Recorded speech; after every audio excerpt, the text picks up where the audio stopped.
And we're off to the races with the finals here for the playoff 4 of the road to Athens Gameathlon. There is $10,000 on the line, just not on the line for this specific part of the tournament. The ticket to Athens is on the line. The winner of this series, we will be seeing them in September 11th to 13th. Book it out. If you're not in Athens for whatever reason, I expect you to either be on your couch, on your office chair, or in your office chair, or on your telephone watching all the action unfold. Magic here in the left side of the map playing Uranus. Matreiuss in the red color playing as Ra.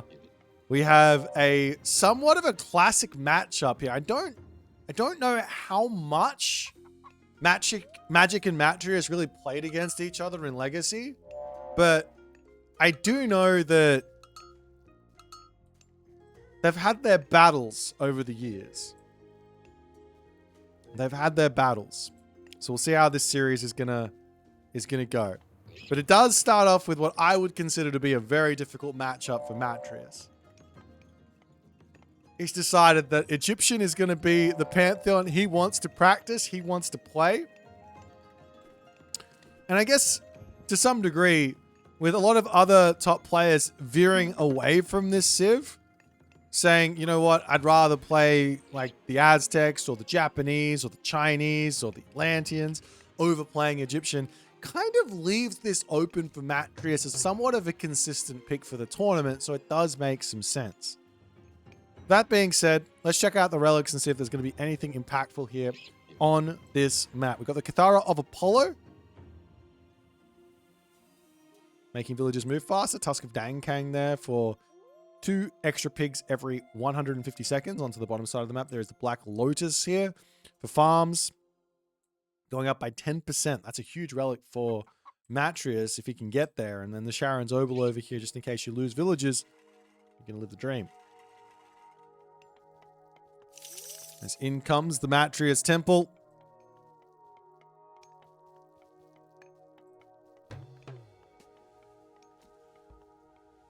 Oceanus going to be coming in for magic as well on the left side.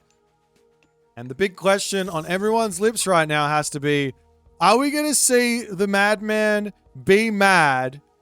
Or is he going to go with Dart and have a more stock standard game? How crazy is he? Okay,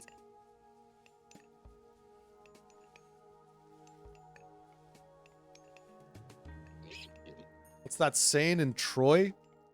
The man wants to die. Right? Is that the scene? Did I get it right? Bast coming through for Matreiuss. No shifting sands available to play around chaos. The Sphinx, somewhat useful, but the Caladria kind of shuts down the raids.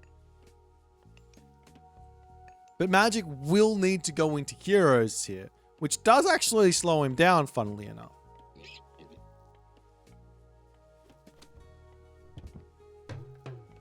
As the double military barracks for Magic to start up, and first of a few relics to start coming through from Matreiuss as he's going to be pilgrimaging out across the map, attempting to find himself some more relics.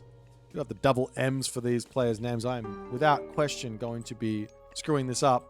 Up to the top here, barracks coming up for Matreiuss. Houses and all the other good stuff coming up there too. And the obelisk from Matreiuss getting slapped down. And this does give Matreiuss some information that he is up against mass Murmillos to start this game off. As the barracks is up and into the Axeman, most likely to start this one. He's seen Murmillos, so why not? As the Sphinx coming in onto this side, searching for villagers to kill off. Unfortunately for Matreiuss, there's not really much he can do here with the mana, but he can get some idle time caused. So the Murmillo coming up to the top side. Little bits of harassment. We do actually have an extra Oracle coming out from Magic. Love to see it.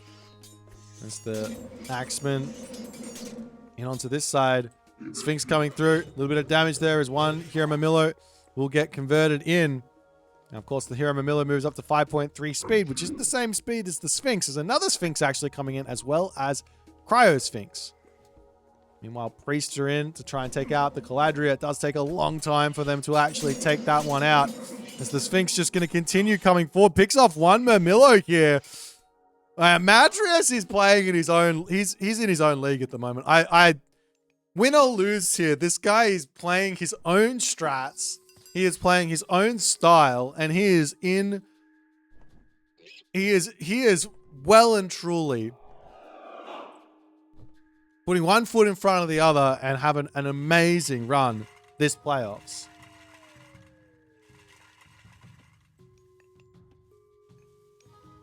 In comes Hyrule Sphinx as well for Matreiuss. He's going to be able to start moving around the map, of course.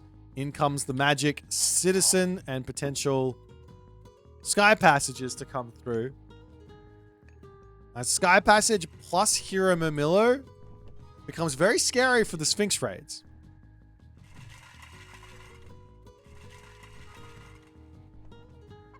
Now, Matreiuss is slowly putting up the obelisks all over the place.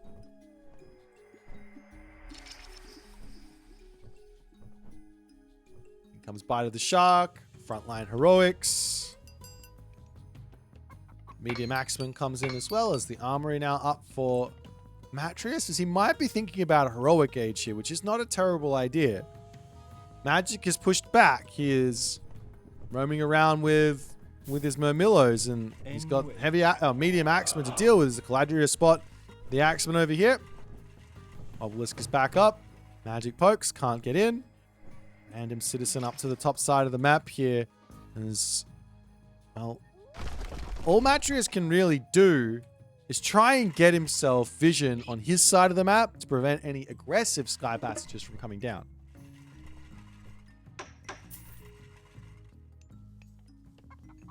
There goes the Armory. There goes the market. Sobek or Sekhmet here for Matreiuss is the big question.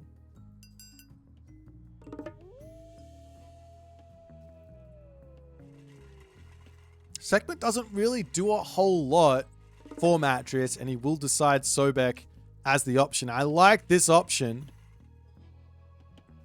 on the fact that you get Sun-Dried Mudbrick. And that allows you, effectively, to play a very, very heavy defensive game. Just sort of what he needs to do. The only problem is gold mine situation and all that other good stuff. As Matreiuss moves forward onto this spotted deer into the middle of the map, his Sphinx gets sent packing. Game continues along as more hero units are getting converted in. But this here from Matreiuss with this sort of semi-fast heroic, he gets away with it because Magic is also doing a similar thing, only he spent a few more resources on upgrades and all that other good stuff. Meanwhile, Matreiuss clicks Skin of the Rhino here, but doesn't start villages. I saw the villager auto queue stop. I didn't want to bring it up because I don't want to curse it, but he clicked Skin of the Rhino and didn't start his villages there. Terrifying. You need to. Okay, it starts it. Fine. He starts it. It's all good. It's all good. Stop panicking. It's fine. Migdol Stronghold coming up onto this side. And with Skin of the Rhino and more Sphinx actually coming in here, which is another interesting idea. He's only got the 2 monuments, but this is the thing about Egyptians, right? Egyptians probably have one opportunity to really get a death ball together in the game, because their favor gather rates don't really work favorably towards build a death ball of units and then, okay, we do it again and then we do it again, like Greeks, for example, can do that, right? Egyptians can't really. So Matreiuss just got effectively one chance here to get some real big damage done, as he does come in with the Sphinx, gets a big amount of damage there, and Shockwave is forced. Meanwhile, Hyperion coming in as Matreiuss steps forward here He's looking for any value he can possibly get. And of course, immediately Magic is going to be going into, wow, huge on the Murmillos there. He gets the villager pick with the Sphinx there as well. Going after a citizen. Nope, into the tower. Back into the main base. And you got to be careful with the Patsukos. You got to be careful out of position. These are the sort of situations where Uranus literally just walks forward, attack moves, drops chaos, and you just lose everything. Sphinx coming down onto the bottom as in comes Heroic Renewal. There are oracles all over the place. And Magic is up to now 7 oracles. The question is, will he end up going for Satyr or not? Into the main base is coming those Hero Murmillos, and well, Matreiuss does need to pull back and deal with that. We've got random citizens all over the map ready to drop more in the way or in the shape of sky passages and things like that. As the Murmillo heroes will pull up to the top side. Oracle gets taken out as the sky passage can get targeted down very, very quickly from Matreiuss.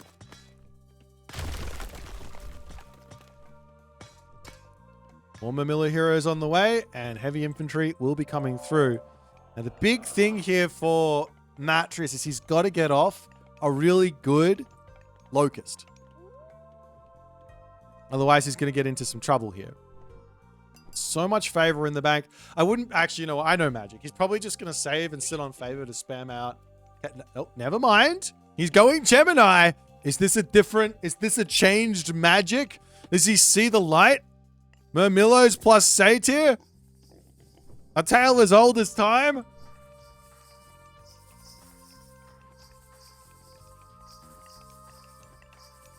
Well, we'll see. Chariot Archers pulling forward. They see all of those Murmillo heroes there as Magic looking like he wants a lot of damage here, but double Migdol's up for Matreiuss. He doesn't have Sun-Dried Mudbrick, so they don't have the extra defenses, and it was a little bit more expensive than it otherwise could have been. But Magic is searching up to the top, looking for more things to attack. Matreiuss coming down to the bottom here, looking to potentially push off of this gold mine, but I mean, for the time being, these Camel Riders don't really do anything for Matreiuss. I'm a little surprised to see him even building them. He's probably scared of potential for a Contarius tech switch, but fact of the matter is, you don't even want Camel Rider versus those Contarius. You actually want to go into Spearman 9 times out of 10. Here it's just full Chariot Archers and Axemen and sit back and make Migdols. Migdol gaming is the way. Of course, Magic is going to be going for his palace. He's got himself set up with a lot of heroes. We'll see where he's going to go to next. He's giving Matreiuss so much time, and Matreiuss here behind 2 Migdols and with counter units, he might feel like he can get to the Mythic Age. Arain here and Osiris. Don't know if Osiris is actually the right pick though. Horus simply makes sense because this army is so expensive for Magic, and you can almost erase it with Tornado. Whereas Son of Osiris doesn't really do a whole lot here unless he can somehow sit back and just be perfectly defended. These priests getting caught out as in comes the Magic army. A couple of units will come over here and defend, and Magic will pull back. No real problems there, but Osiris still not quite in for Matreiuss. This is, and he does pick Horus. I think that's the better call. He's also got access to He's also got access to Eclipsed Avengers. Now, I was talking about you get 1 chance with the Egyptians for a ball of myth units in a game. Right now, there's too many Murmillo heroes to really make myth units work. But if you combine Tornado, Eclipse, and Go, that's going to be something special. Another Migdol from Matreiuss to come through. Up to the top. Harako Sphinx spotting this sky passage, wanting to take that out as Magic could retreat with the citizen and try and get another sky passage up onto this top corner. But Magic going to be getting some repairs in, keeping it alive as no sky passages in the middle for Magic just yet to deal with this. And I think the sky passage is going to be going down. That's a big reaction here from Magic to move up to the top. So we'll dive into the mana, and then the Sphinx says, okay, bye-bye. And I think behind this here, Matreiuss can wander forward and grab his own town center.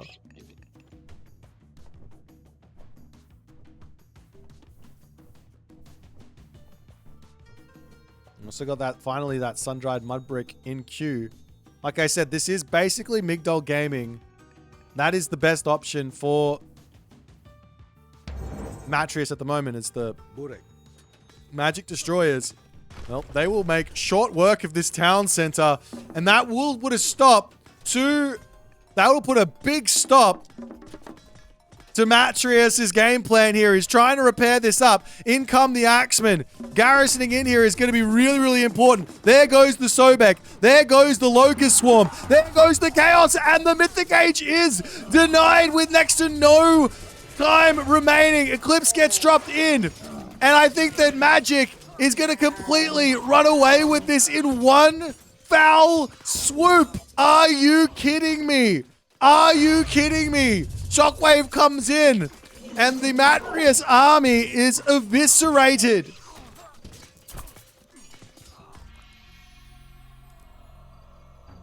The 99% Mythic Age kill. Are you kidding me?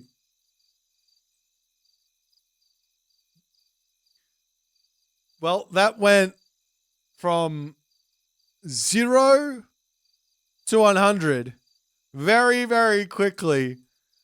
Matreiuss taking just that little bit too long to react to the destroyers coming into his base. Not having himself that sun-dried mud brick beforehand as well did not help. But just not being ready to fend off the units. Not having any defenses in the main base really either. It's a feels bad moment for Matreiuss. He was playing a good game, but in the end, Moranos do be like that. And first game goes over to Magic. Now, I don't think Magic's going to know just how close that was for him basically losing everything to a tornado. But, well, that's how it goes. Let's jump back over to the drafting menu and see what game 2 is going to be looking like.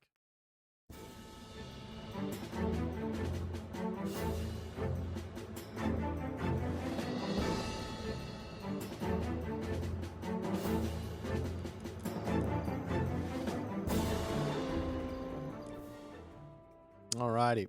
Well, first win in the books. Our next map is going to be on Giza. And we're going to see a matchup that I remember being really, really interesting. But we haven't seen it in forever.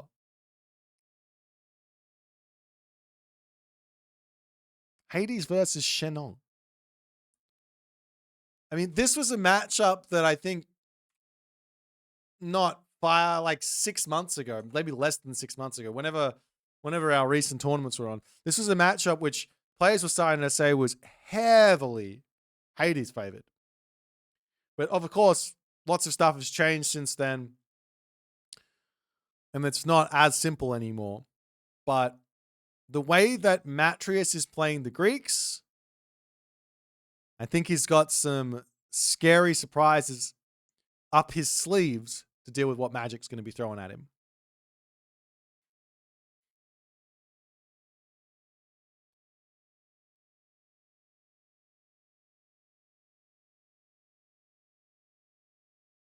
All right. What's happening with these guys? Have they started their game just yet? Or am I going to have to...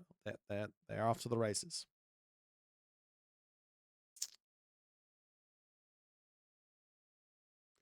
Now, that game was literally on a knife's edge for the entirety of it. And I mean, there's so many different minuscule things that could have been done to prevent that town center from going down.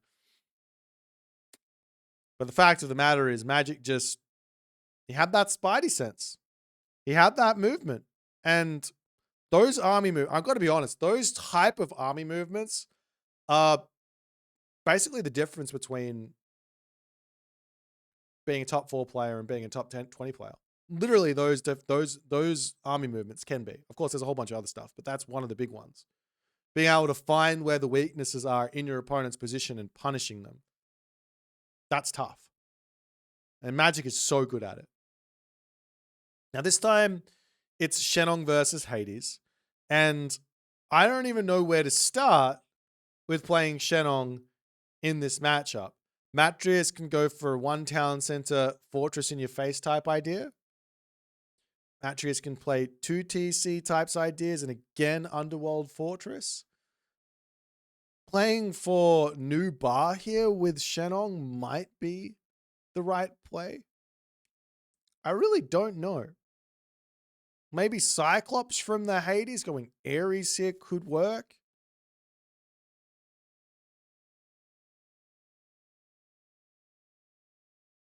Then again, the Athena. You know what? I think I like this idea. Aphrodite and Ares as Hades in the current state of Greek. I think that makes some sense. Anyone else with me? Why would I say that? Well, you've got the reasons of super fast favor gather rate from golden apples, and then you've got the Cyclops to go into with the extra HP. And then you can go into the Mythic Age as well. And you've got stun, Nemean Lion stun into, or Cyclops throw into Nemean Lion stun.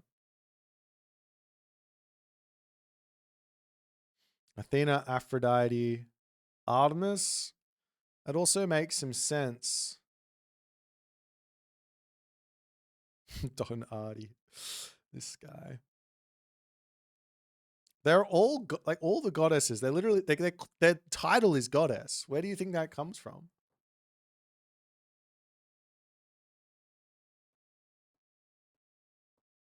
Nemean plus Cyclops. One day I'll do it. True. One day.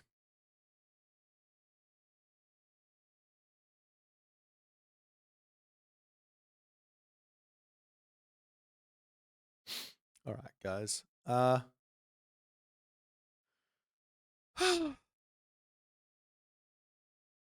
What a time to be alive.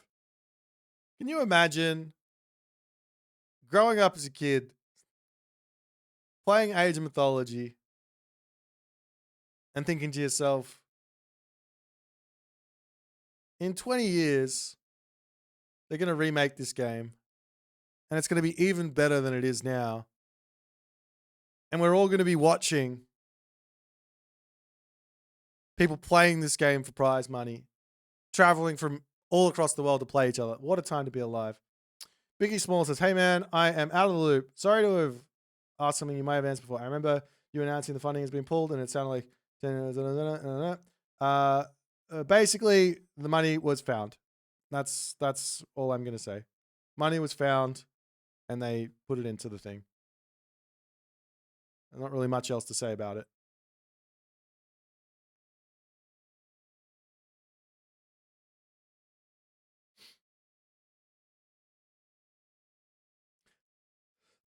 All right, guys. Get strapped in. Hades versus Shenong is about to come in. Shenong versus Hades. Hades versus Shenong.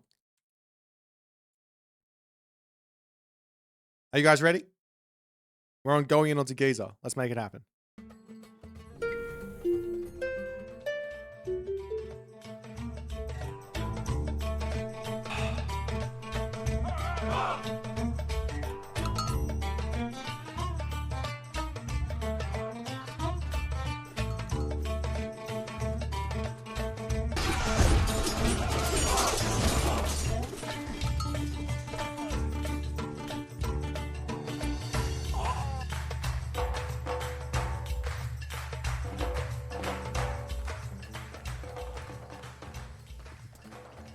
And off we go into game number 2 in the right side. Matreiuss playing as Hades. And the left side, Magic playing as Shenong.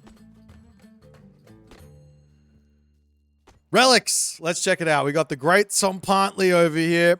Sentry Towers are cheaper. Keep seeing that relic popping up. Scales of Echidna, making myth units cheaper is always nice, especially for Shenong, but also for Hades. Maya Huel's Magay there. Human soldiers give some of their value back. And Ankh of Ra plus 0.06 favor per second. As Matreiuss is going to be dropping his temple nice and quick. It looks like he's going for a fast advance, actually. Not going for the... Or he's going for a relatively fast advance while also grabbing his technology. Okay. So there is this Vaults of Erebus thing. So 3 villagers on the temple, 1 villager on wood while sharing the storehouse and herding. Means he's going to get the 200 wood in very, very quickly. His 15 favor in really quickly. And he's going to be getting Vaults of Erebus. And his food income is going to go sky high at the moment too, which should result in a fairly competitive advance time, which might allow him to get some early game hero pressure in.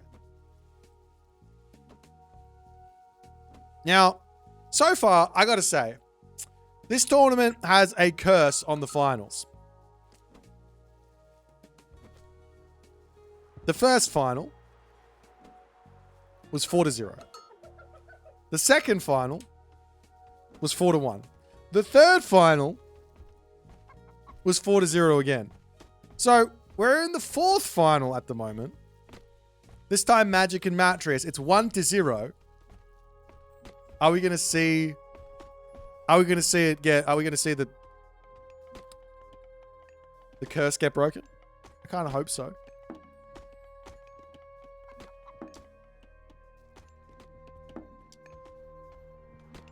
Alrighty. Anyways, up through Athena. And yeah, this is a really fast advance from Matreiuss. I like this build order a lot.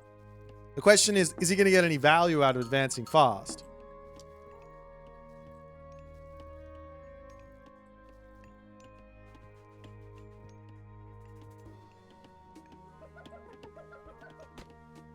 In comes Chi Yao as well from Magic. No surprises there, though to some degree, the how-to option is a little bit more standard versus Greek because it shuts down the early hero harassment.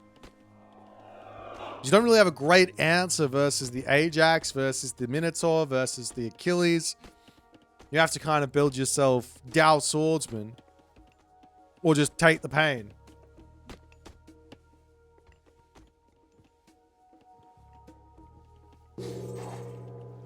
And immediately, Achilles will be on the way as the Sky Lantern goes down. Main base for Matreiuss is looking relatively safe. The only issue is that if you do go for the early game hero harassment, that of course Matreiuss wants to do, you will end up getting into some troubles versus this bad boy.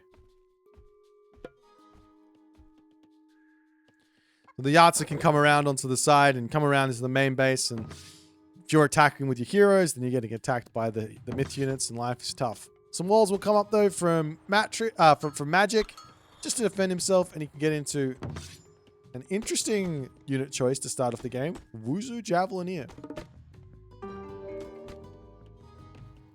And behind this, it looks like Matreiuss is going for a second talent center. So he gets himself out the Achilles, sending that across the map, looking for any amount of damage early on. The villagers coming over onto the town center to grab that. And this Yahtzee, well,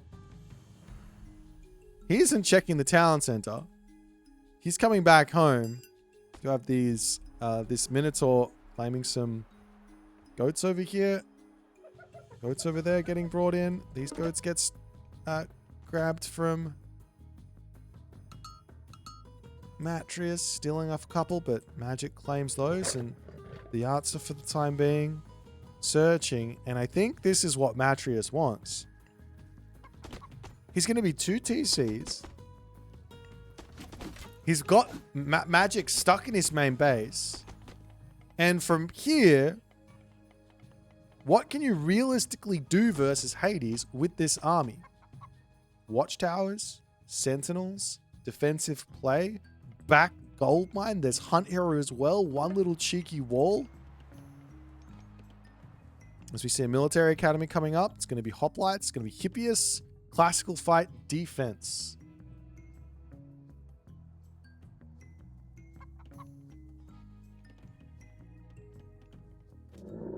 Now, of course, there's rhinos, double rhinos on this town center as well. I think Magic just has to go for a town center. He's starting to get the resources for it.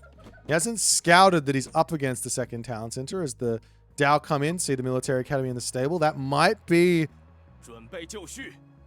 confusing to see because it shows that he's trying to build units, right?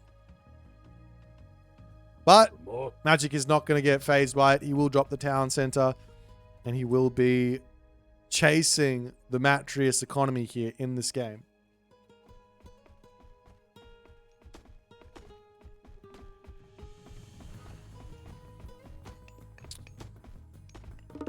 A halberdier on the way for Magic, as he did see the Hippias, so halberdier to come and answer those, at least a handful of them.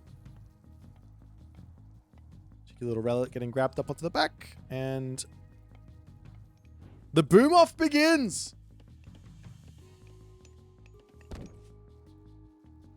And the question is, like, how long do you stay in this classical age for if you are Matreiuss? There's not really a huge necessity to stay in the classical age. Get heroic age, you get access to the Peltas, the Pacifist, the Fortress.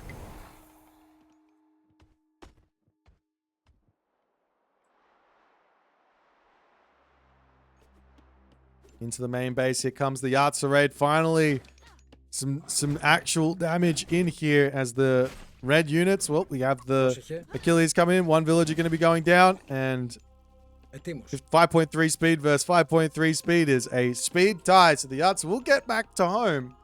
A tiny little bit of damage, but effectively, I think what Matreiuss is trying to do here is catch Magic out trying to get to the heroic age. And Magic's economy has kind of gone a little bit haywire. Lots and lots of gold. Maybe too many peasants on the gold mine as well, as Magic will pull those off.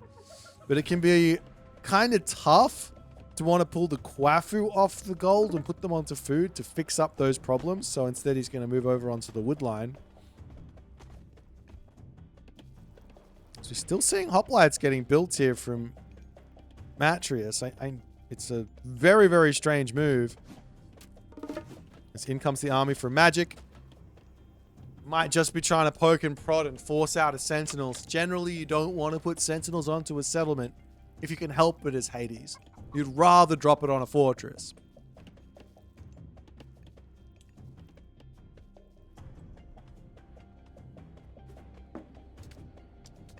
There's a Pegasus flying over onto this side. The Quafu onto the back market coming up. This wall over here. A little bit of poking and prodding.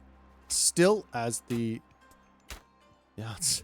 What are you doing over here, Yats? I'm pretty sure, yeah, the Hippias are faster than it, so we'll be able to take that one down as the heroes up to the top. Matreiuss trying to get there. I mean, he's not going to be able to. I guess he will. There he goes. Dead. Yatsa. Main base. Duskapos is dead. Machine Workshop up. Roshol is on the way. And Apollo will be the god of choice here for Matreiuss. Whether he goes into Manticore or not remains to be seen. But an Underworld Fortress shenanigans has been so standard in this matchup for so long.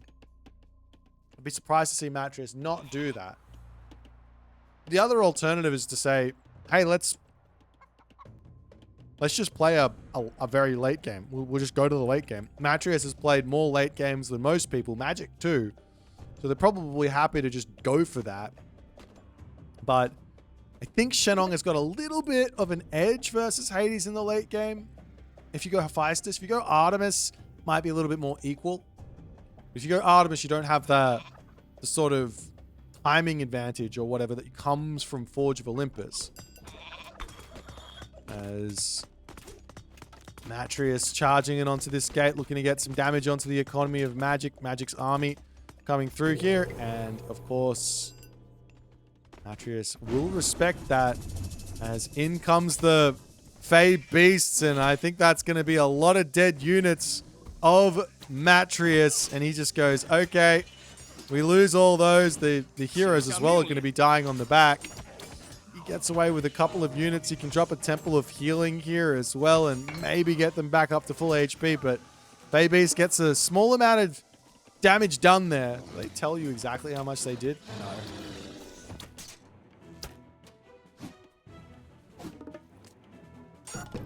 Meanwhile, Hippias looking for some other raids over onto the left side.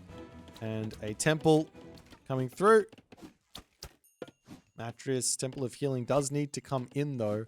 As the Manticore will sit behind this wall, just getting tiny bits of damage done. Another Manticore coming in. In comes the Sunray, which makes range units have an extra plus 15% of their damage. And I think that does apply to the Manticore. I could be wrong. I've been wrong before. 12 damage. Staying at 12 damage. 12 damage. Up 13.8. It does. There you go. One of the few technologies that helps that out. We will see the Temple of Healing getting those hoplites back up to full HP. Magic, of course, is going to take the opportunity to set up on this position with the ballet.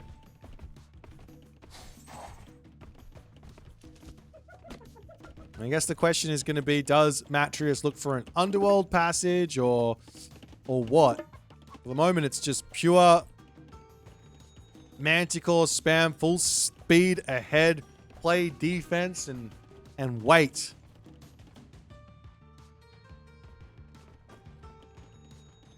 A couple military academies coming through as the big damage from those Manticore coming in, taking out all of the fire archers. That's got to feel good. There's no fortress behind this. There is going to be a restoration, though. Not sure that Matreiuss is ready to commit to that sort of a fight, but his fortress is going to come up onto the left side. The question is, will this be spotted? Underworld passage over here, trying to take out the villagers, and he does manage to do so, as every one of them will end up getting picked off. And what's the plan here, though, from Magic behind that? The villager losses. He's going to get the fortress while this is going on. Matreiuss swinging around here to try and take out the villagers where that's concerned. The big problem is he's really far from the underworld passage, so if Magic says, let's kill that off, it's going to be a big issue. Over onto this side, the Kwafu do end up getting spotted. As Matreiuss, does he have enough damage? He gets one Kwafu. He gets two Kwafu. The underworld passage for the time being is going to get sieged down. Can Matreiuss get back or not? He will get caught out. Magic has been incredibly consistent, catching people out in this game as the unit's charging forward, trying to get some damage done, trying to get himself back through the underworld. He's coming in. The Achilles doesn't come with them, but he is back through onto this spot. Baihu going to be going down. Lightning weapons to get dropped here from Magic as the underworld passage is now dead. But those Manticore are getting so much damage. No need to drop the restoration in the slightest. As 1, 2... crossbows go down. Fortress up into the middle there for Matreiuss as Magic is in a full retreat, with Matreiuss having a very big advantage cooking right now, trying to chase down these units, trying to take them out. What can Magic do to deal with these Manticore? Baihu are an option. The Achilles over onto this side, causing problems as well. Another town center behind this going up for Magic as well, trying to get himself, his economy back in order. This Manticore just continuing to get huge damage done. They've already done 2,300 as this game is going on. Little cheeky raid over onto this spot, but the villagers can just shank down those units and then get onto the gold mine, no problems. As the ballet over here is going to slowly get chipped down. Magic trying to get himself out. Some units. The Zhangxia to come through. Sage coming in as well. We do have Terracotta Riders on the way. Matreiuss more than happy to just sit here in this position. Restoration to come in to keep those Hippias alive to frontline as the army of Magic just gets erased. Ballet on the back from Magic going to be going down. Matreiuss here, he's missing houses. What happened to that? He didn't finish his houses. They're up here. He's got to find those. He's missing 20 population at the moment. Villagers dying on the town center. Jenks here to come through, but that's going to get targeted down immediately by the Matreiuss Peltas ball. He still hasn't spotted it. Of course, the game normally tells you if you've got missing houses, right? It flashes red. If you've got the houses placed, it won't flash red. But you got to know it's supposed to be 190 on 2 TCs, and 170 is not 190. But the town center up here will end up falling. Matreiuss here behind this. He can get rid of some units in this queue and go Mythic Age here without question at the moment as well. And I have to imagine he's going to be picking Artemis. Makes the most sense here, but Hephaestus could also be incredibly scary too. Why Artemis? Well, you just get those Peltas start doing damage to Dow Swordsman. Toxotes doing damage to Dow Swordsman. Of course, the Earthquake onto the main town center can be brutal too. And now Magic does go into a bit of a spread formation. The Zhu gets sniped out of the air incredibly quickly. We do have the Sage stealing a Shade of Hades. The Shade of Hades just baiting everything in. Town center up the top now for Matreiuss. He is in complete control in this game.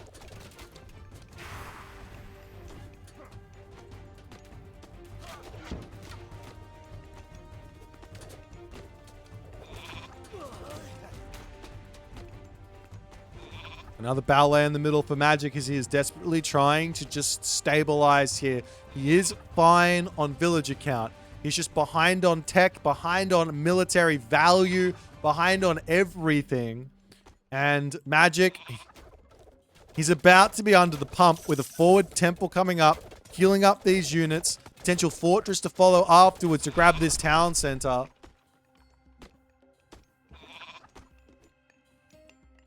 And what can Magic do to bring himself back? Well, raids are always good. When you're behind, build cav. When you're in front, build cav. When you're on the side, build cav. Go kill enemy villagers and live the dream. There is still a very, very important sentinels remaining as well.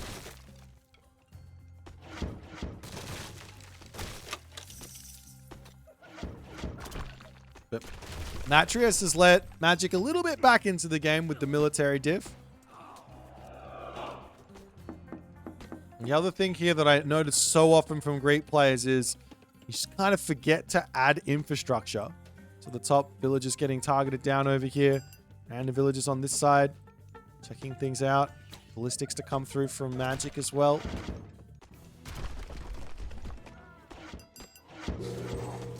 So in comes this Earthquake onto the main base. Town center from Magic will end up falling. He's going to lose a couple of houses as well at the top as he drops down to one. Surely less than that. Is the town center doesn't die? Huh? Did he just misclick it? I think he just misclicked it. You have to make sure that the center of the earthquake, the epicenter on the earthquake is... Anyways, nonetheless, town center lives. That's a nice win there, but this fight is not going well for Magic. In comes the Chimera as well. Did Matreiuss get himself the poison arrows? Not just yet, so his Peltas aren't getting as much value as they otherwise could, but this army from Matreiuss does end up dominating this position as the units coming through. The Manticore see blood, they see the villagers, and he goes, let me go after them.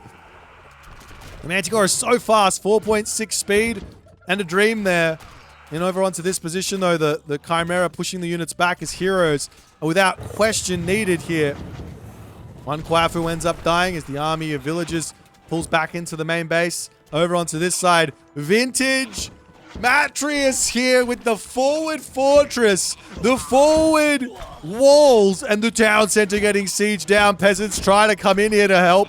Shank this down, but Zom comes down and those villagers will be taken out incredibly fast, and the Petropoli can get back to taking the town center down momentarily.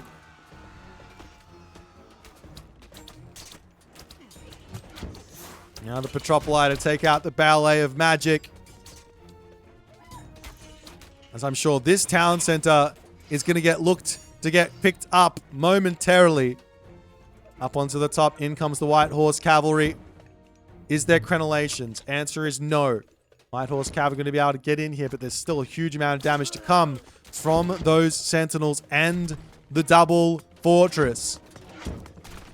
The town center ends up falling. Villagers garrising away. Ballet over here getting taken down. Magic falling further and further behind, as in that moment he will throw in the towel. And I mean, every time I've been seeing Matreiuss playing Greek this week, I've just been impressed. To put it bluntly, he exactly knows what he's doing in terms of what units he needs in every single matchup. Applies the slightest amount of pressure and takes the maximum amount of gains. If there is a player out there who is playing Greek at a high level, it's definitely Matreiuss right now. And Magic, well, he is now going to be shocked, because I don't think he's been playing too many people who have been playing this style of Greek. And this is the style of Greek that I think is what is powerful right now in Age of Mythology Retold. And that is playing for myth units. Manticore, Chimera, Nemean Lion, Cyclops, Minotaur, Centaur. The list goes on. Hamadryad. But these bad boys, just look at they killed 37 units. 37. And I'm pretty sure he lost some along the way as well. All right, guys. Back to the draft. See what's going to happen for game number 3. Let's check it out.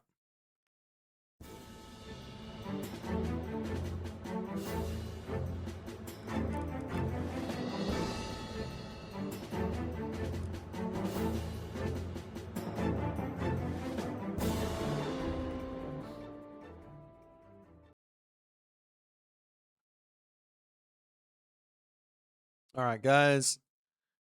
Into the next one we go. As our next game is going to be a Zeus versus Freyr on Budapest. Now, this one is another matchup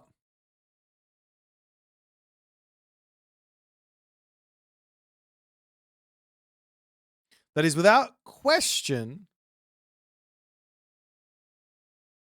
very, very, very tricky. Magic lost this matchup versus Moscow. I think it was versus Moscow.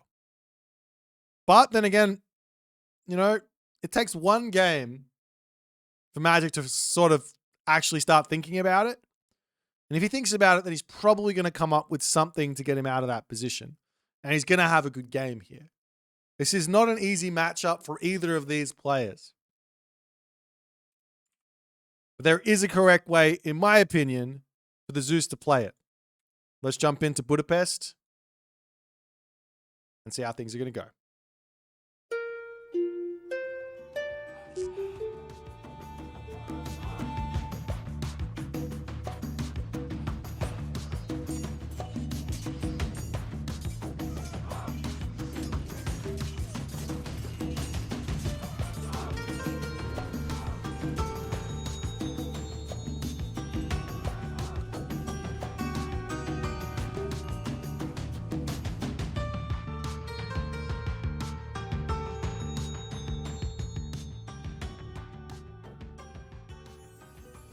Off to the races we go. Right side of the map, Matreiuss. Left side of the map, Magic. Map, Budapest.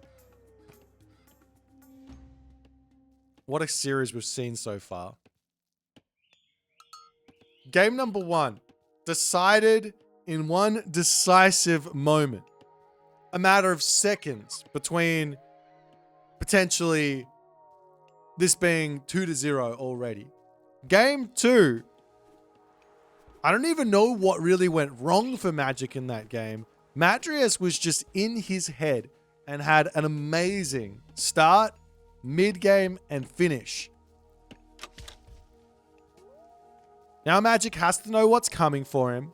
He's played this matchup before. But that doesn't necessarily mean Matreiuss is going to go the same route. Now, the reason I think that Hermes is so good for Zeus in this matchup is twofold. One, Centaur are a lot more of a trouble to deal with than Minotaur are in the early stage of the game. And two, Ceasefire helps you versus Tempest, helps you versus Ghoul and Bursty. And actually, you know what? 3, Spirited Charge Hippias are very, very valuable versus the new Norse.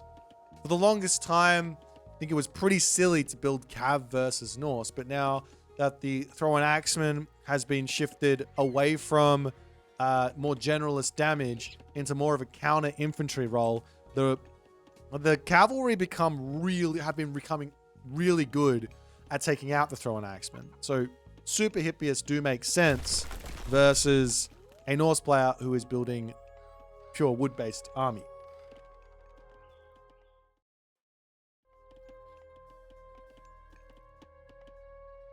Let's have a look over at the relics. Armor of Achilles, huge relic here actually for Magic, also for Matreiuss if he does spot it.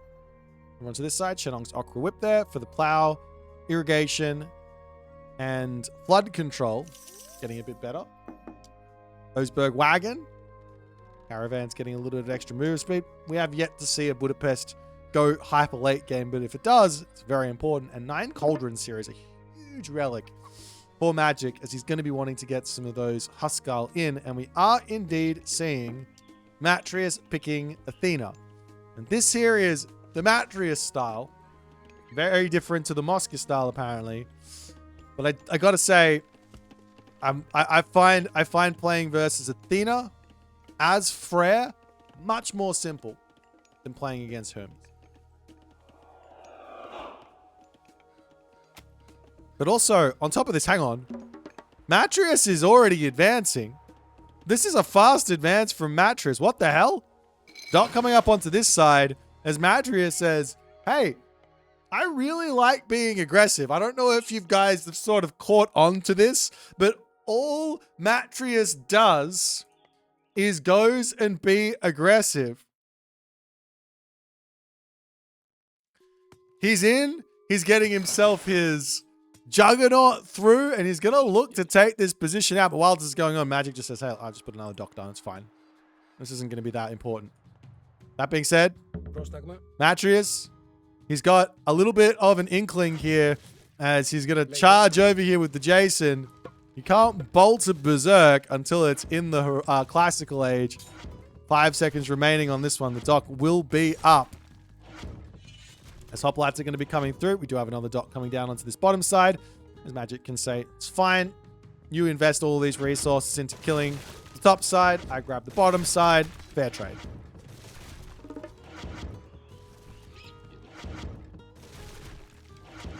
Spooler now on the way. Pickaxe, hand axe, more fishing ships, more houses, and all the other good stuff. And of course, a trireme in just in case any attempt at a defense to come through. Oh, and he grabs the infantry relic. Armor of Achilles in, so an extra 5% hack armor for those hoplites is kind of a big deal. Matreiuss got to be careful not to lose his trireme over onto this side, though, as he will pull back. And the fishing ship's back to work.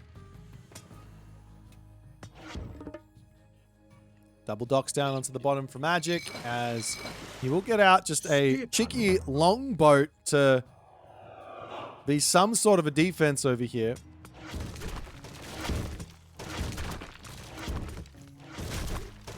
But I think Matreiuss has basically gotten what he wanted out of this early game. The problem is that he invested a whole bunch of extra resources to get himself his water, which I think generally you don't need to do. But nonetheless, he's managed to do it. And I guess he's managed to keep Magic away from being able to fight back on the water, which is maybe the more important thing, because now look at Magic's favor. He's only at 16. Now into the main base here comes the Matreiuss units. Magic, got to be ready for this. He's got some units over onto the back. The village is going to be pulling away. And I think that Magic is fine there. Good reaction as always. He's going to pull away. And it's kind of a fight here that Matreiuss can take. But the less fighting you do versus Norse early on, the better. You don't want to give that favor in. He will turn around and take it. Picks off one Berserk. More hoplites on the way as the fishing ship are now basically all in. And Matreiuss does also have himself first seen. Same too does Magic have that technology in as the hoplites charge forward. Now there's still an Axeman in onto this fight.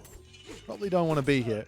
And that's going to be a dead hoplite. So a little bit of an overchase there from Matreiuss as Magic gets some return fire in. Just also picks off the Kataskapots there. As Matreiuss will pull back home. And I wouldn't be surprised to see a Heroic Age coming through. So an armory will get dropped. And there is really only... Oh, actually, you know what? Apollo sounds absolutely fantastic here. You know, I was saying you need Ceasefire for Tempest. Just use Underworld Passage to run away from Tempest, Ghoul, and Bursty. And then you go into Manticore and you're fine. Right? Over onto this bottom side, though, the Hoplites, they've got ideas of their own. Take out the docks. Stop this fishing ship shenanigery. As Magic says, fine. It's fine. I'm going to get my hill fort up on my gold mine. We're going to be all good. Never mind. Dionysus coming in for Matreiuss. I like the Apollo idea. I think Apollo made sense. Apollo made sense. What can you do?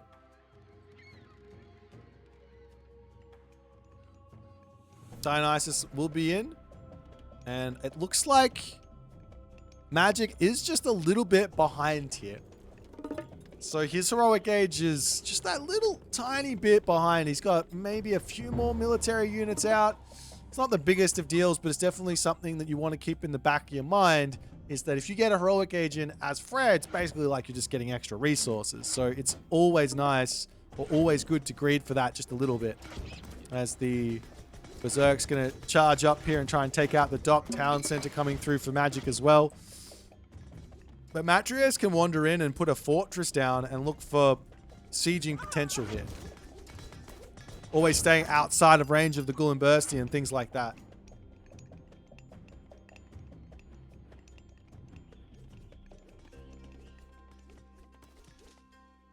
You see a little cheeky dock over here from Matreiuss. He might be looking for some Skylar to target this position down.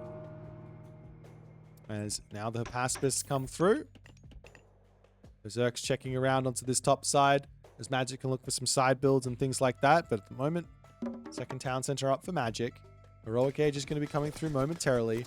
We do have a Hydra in for Matreiuss, which, you know, I love. The only issue is can't really retreat with Hydra. And retreating is almost part of the game plan versus Freya.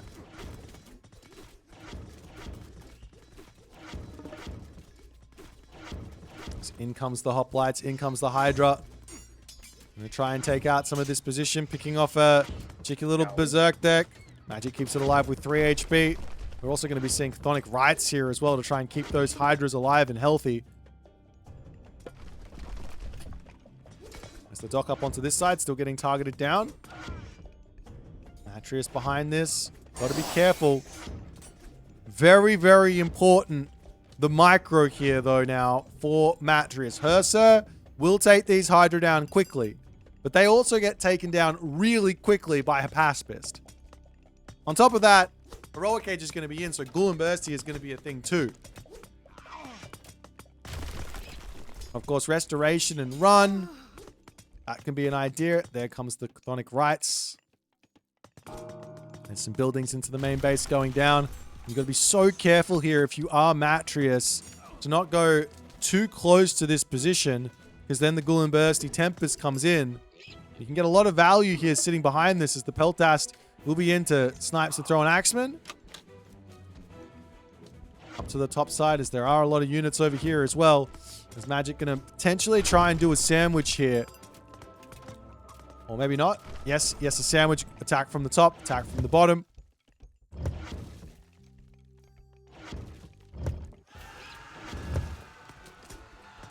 There's Matreiuss coming up here. Gonna take down the market as in comes those Herser. There goes the Tempest. And I mean, bronze will come down. Restoration as well, but you're sitting in the middle of a Tempest. This is just never a good idea. The Gullenbursty on the back there as well is going to be so brutal. Bolt onto the Gullenbursty. Bolt onto the Rock Giant. And units are just getting frozen up here. Is there enough stuff for Matreiuss is the big question. Lots and lots of units are just frozen from this Tempest. And it does look like Matreiuss is somehow coming out on top here. The Hydra are all still alive. And remember, Chthonic Rites is in, so they will get 4 HP back a second. Somehow, some way. I don't believe what I'm watching. That, like, Matreiuss wins the fight. Are you kidding me? The other Hydra getting pulled back. Still taking damage from the town center. It will end up going down. Villagers popping out here to shank. That's getting heads over onto the Hydra as well. 3-headed Hydra onto this side. This one gets out of range. 30 HP. Another Hydra behind this. As, I mean, look at the damage this guy does to the town center if it will ever decide to actually attack. Please attack. There you go. It's like 100 damage an attack. Are you kidding me? Town center going down. But I mean, after all is said and done, Magic is still fine here. He's got an equal military div. He's got a whole bunch of favor in the bank. I basically want to see a mix of Draugr and Rock Giants here from Magic. That would be a nice way to answer all these Hydra. Berserk's in, Herser in. Of course, more Paspist for Matreiuss just makes sense. How long does it take to heal up the Hydra if it's regenerating at 4 HP per second? That's like pretty quick, right? Down onto the bottom side, Hoplites checking things out here. There's double Pegasus onto this side as the Hoplites can kill off some villagers in the main base, and Matreiuss is going to pull back for the time being. It's not really a rush anymore. He did have to kill the town center, sure, but now he's done that. He's only a handful of villagers behind. He has his town center up on the back, and he can slow down a bit. There's no Gullenbursty Tempest problems. Of course, there is the late game Frere that we're always terrified against, but you do have some really potent Mythic Age shenanigans as the Peltast running to their death. Magic gets a couple of shots off there. That's got to feel good. The only issue with taking fights now for Matreiuss is that the Rock Giants cause so many problems. Your Hapaspis get torn away from dealing with the heroes. The heroes kill your Hydra. Of course, the Hydra are amazing against these Rock Giants. I wouldn't be surprised if they're doing like in excess of like 400 damage a shot. Well, this one right here.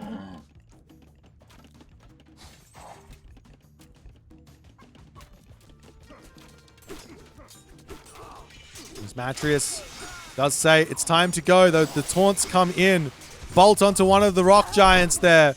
Herser, they're getting damage done, but where are the Hapaspis? He's got the micro on this one, pulling it away. The Hapaspist over here are targeting down the Rock Giant there. This Hydra deals with the Rock Giant on the middle there. Herser over here cleaning up the last, or the second last. Oh, there's still 3 Hydra remaining. There's still 3 Hydra remaining. A big fight, but I think Matreiuss comes out in front on that one. Especially because Magic had the population advantage. Fortress coming down for Matreiuss now as Hera is pre-queued. And the question is this time, does Magic have any of that magic? Hillfort coming up into the center. What do I mean? Can he stop the Mythic Age? Can he stop it is the big question. More Hydra coming in. The armory gets taken out. That hurts. That's going to be... oh, never mind. Pulling back as the Peltaster come in and try and take out those thrown axemen. They are only at medium, so they're missing a range that they could potentially have. As the Peltast sniping from afar, getting as much damage they possibly can done. It's just so close to this Mythic Age coming through for Matreiuss, but... well... he'd rather stay 200 food away from it than get to the next age. Doesn't have a market, putting villagers over onto the berries. And a town center on the right coming up. Magic is going to take all the time to just enjoy map control and everything else. This is not this is not the time to be delaying your Mythic Age. Magic can swing in onto this side, get walls down here, spread out with the Huskal. Playing late game Greek versus late game Norse in general is, I mean, in terms of winning the fights, it's fairly simple, but winning the side build game, that's tough. You need to get everything walled up. Meanwhile, Matreiuss sees his opportunity to strike. Asgardian Hillfort will get torn down as the army is all sitting over on this spot watching that happen. Town center on the back there will end up going down as well. And of course, what Matreiuss wants here, first and foremost, is he wants Magic to come and fight this army in about a minute, just under a minute, so that Lightning Storm can clean everything up. But Magic, he senses something is afoot as the army wandering into the main base. Is the town center going to get taken out again is the question. Matreiuss trying to come back. He gets spotted and Magic does say, okay. No problems. There is about 5 favor remaining until restoration is available as well. Into the middle of the map to potentially take out the hill fort. Town center survives. And Matreiuss will get his Mythic Age off this time. Meanwhile, the units for Magic still trying to just avoid the army.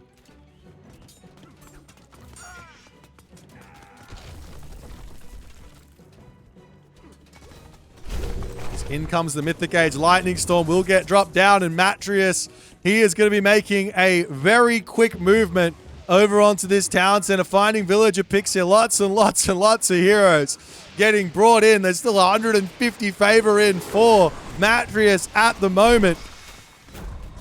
As the Hydra, even taunted, even with the boosted crush armor, that is going down quickly. Magic's town center here is going to be picked off up to the top. Magic searching for any amount of damage over here as hell is coming through. This game is not over yet, ladies and gentlemen.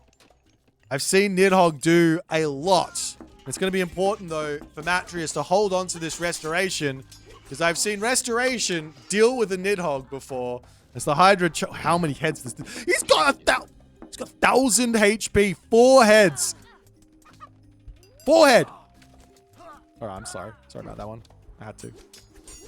The Paspist will come around, dealing with all this. Another bronze from Matreiuss as they... Look at the hack armor. Main town center can get torn down here as well. Surely that's what Matreiuss is going to go for. The Hydra trying to pathfinder... wait, no. He's not... he is targeted on... no, I don't know what he's doing. Trying to kill off the units here as more blue units coming in. Town center for Magic still going up through hell. About to have it here. What is Matreiuss doing? The town center would have already been dead and he would have stopped the hell. But in comes Mythic Age for Magic. His Nidhogg gets dropped down. There's not enough favor for the restoration. So all those Peltast are going to be getting taken out. Look at this guy, he's done 12,000 damage, are you kidding me? But this is where the game flips. Yeah, you killed off the town center. Yeah, you're up 20 villagers, 30 villagers, but now the Nidhogg's out. The Hydra's trying to stay alive. Turning around onto this, can he keep it there? Does pick off some of those other units as the Nidhogg flies in. Bellerophon will come through. Medusa are going to be on the way. There's a lot of villagers on wood. Is there only the 1 temple for Matreiuss? I always say get 2 temples as Zeus so that you can spam out those myth units when need be. Monstrous Rage is going to be an option here as well for Matreiuss. I totally forgot about that one. It makes the units attack faster. Look at the damage. Does 125 hack. Nidhogg is now down. God Powers, I would say off the table, but there's a restoration, and I think considering the fact there's a 5-headed Hydra, I think it's okay. I will consent to a restoration over more myth units at this point in the game for that Hydra to get back up to full HP. Town Center coming back up for Magic over here. He does have the Town Center on the backup. What this Hydra is... Does he have enough? Does he have enough? Like, oh, he almost stays alive. So Celine Dion, too strong. Longhouse is going down over here. Armory's going down. More Peltas coming in. Heliopolis on the way from Matreiuss too. Now the side builds coming up onto this top side. Matreiuss still poking and prodding in onto this position. As the Heliopoli will be on the way. Restoration is now available to boot. And Bellerophon sees the opportunity here, charging in onto this side. Nope, not selling the opportunity at all. Magic has the defense.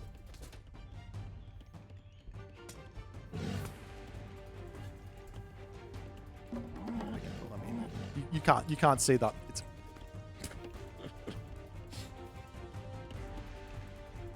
I mean, the Hydra is back up to 500. This was at like 20 HP. This was literally at 20 HP, and now it's back up to 600.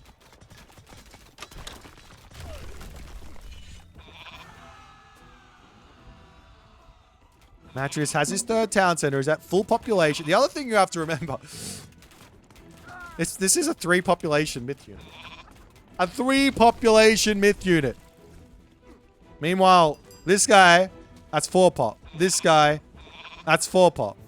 One of them is not like the other. More side builds coming up for Magic. He can pull this game back from the brink without question. He's hit the Mythic Age. His armory upgrades are coming through. He's got champion upgrades. He's got a ton of throwing axemen in here. Restoration will be available for Matreiuss. If he wants to take this fight, he can. And he probably should, to be honest. He's pulling back. Turns. Medusa gets sniped there as well, as a couple of units do end up falling, but very, very cautious for Matreiuss at the moment. Fortress over here going down.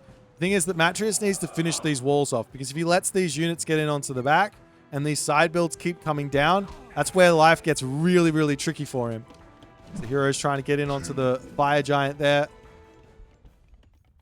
The queue is gigantic for Matreiuss at the moment. He needs armory upgrades over that crazy queue. But we'll see if it's going to matter as he charges forward. Restoration in hand. 5-headed. Never mind. That's the 3rd bronze. The 3rd bronze. He doesn't need armory upgrades after all. Why get armory upgrades when you can just keep clicking bronze? Fire giant goes down over here. Army marching through the center of the map. I'm going to throw an axeman. Will obviously turn around, get that damage done. And Matreiuss, well, he's pulling out. We do have over onto this side. Hydra's getting snipes. Hoplite's looking for some damage where that's concerned. But there still isn't a tangible advantage secured for Matreiuss. Magic, on the other hand, he's got himself 3 fortified town centers. And the Hydra goes down. He didn't get Monstrous Rage, did he? How sad.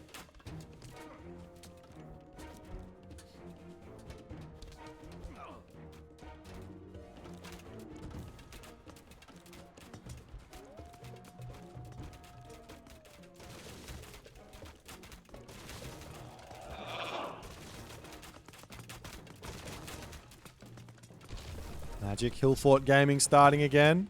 Realistically, the game plan here for Matreiuss just needs to be to kill this town center. And then he's good to go. The other option is he can throw like 50 villagers onto favor and look for another lightning storm or something like that. That's a lot of units here for Magic. He really doesn't have a lot of economy. It's just one good fight for Matreiuss, and I think this game might be over. But Magic just, I mean, he's got fully upgraded units. He doesn't need an economy. Peltas going to be getting a lot of good damage done over here as the town center getting targeted down. Bellerophon gets pulled over here to try and take out the Bergrizi. In onto this side comes the Paspist as Magic says, I got to get something happening here. Town center, no Masons in just yet, but the repair rate is fantastic as the units will pull away. In onto the main base, the Hydra tanking up for days, though a Bergrizi on the backside will get that taunt in. Bellerophon dives forward to try and take out the Bergrizi. Plenty of hill forts remaining into this main base, though. As up to the top, all the blue units can do nothing but just chase because Matreiuss hasn't walled up just yet. The Hydra with 1,000 HP finished up. Finally, the Hydra numbers have been taken out. But Matreiuss is moving away from what was working so well from him, which was making myth units. He still hasn't gotten himself his armory upgrades. What is he doing? The Rock Giants coming in clutch for the moment. Jason, Heracles in queue. The Paspist coming through up onto the top side, though. The army of Matreiuss of Magic managed to get away, going after villagers. Magic is able to keep himself basically at population for the time being, somehow, some way. The trading is going pretty decently as a mountain giant on the way there from hell to try and take out some buildings. Where are the armory upgrades for Matreiuss? How do you forget them? This is the only reason I think that Matreiuss is losing these fights is he doesn't have those upgrades. Villagers looking for gold mines. This is the last one that he's actually got security of.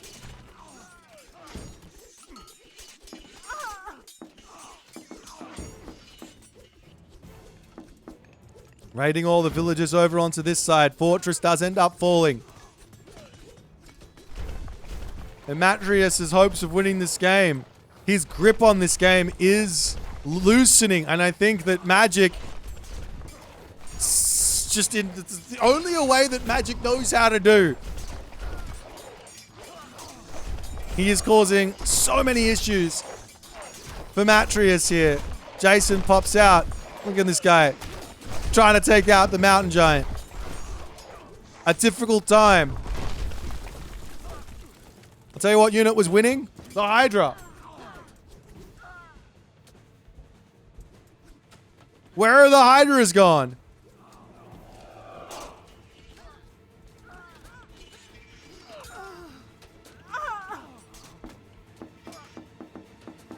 Magic, he can move back up and hit this gold mine again.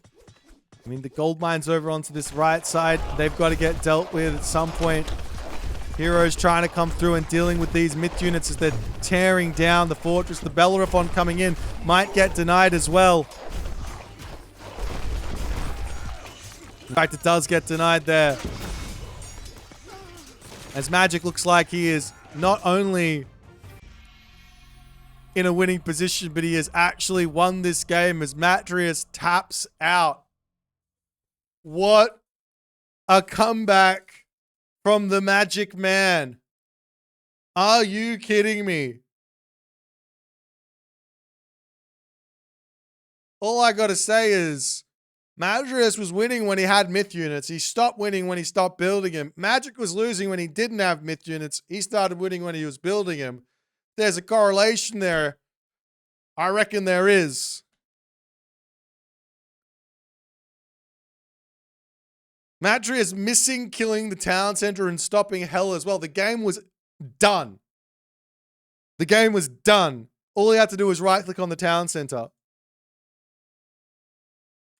But Matreiuss here, for some reason, no iron weapons, no iron mail,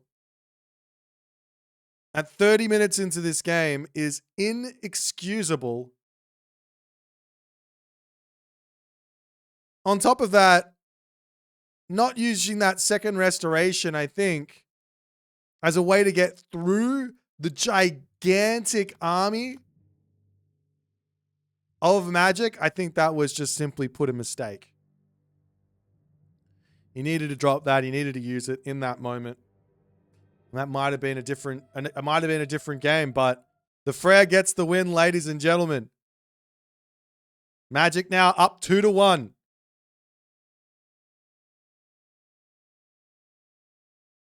Let's jump back to the drafting menu and see what the next game is going to bring us.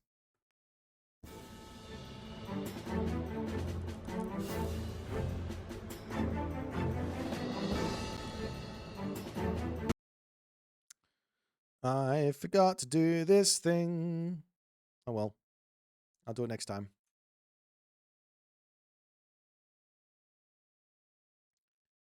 Alrighty. So our next map is going to be Elysium.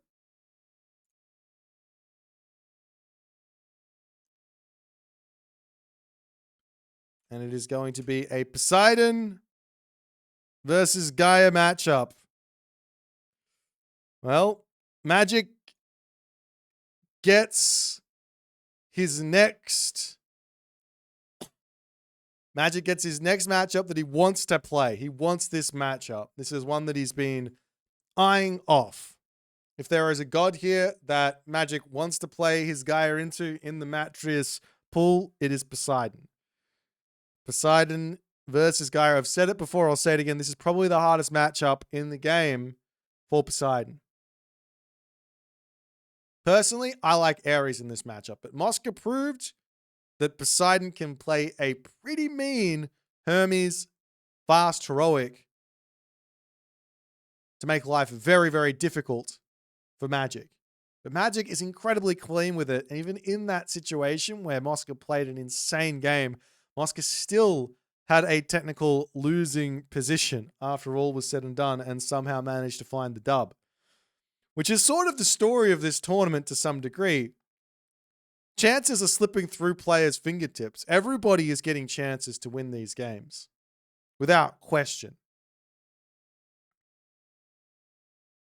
Looking at the remainder of Matreiuss's god pool, he still has his Odin, which is scary. He still has his Isis, which has been very, very consistent for him. And he's got that Amaterasu, which he has managed to find a win with today as well. It's best of 7. So even if Magic manages to get through the Poseidon here, he still has to get through what is coming next. So we could be in for a bit of a long series. All right, guys. Elysium is the map. Matchup Poseidon versus Gaia. Can Matreiuss equalize here or not is the big question. Let's jump into Elysium and find out.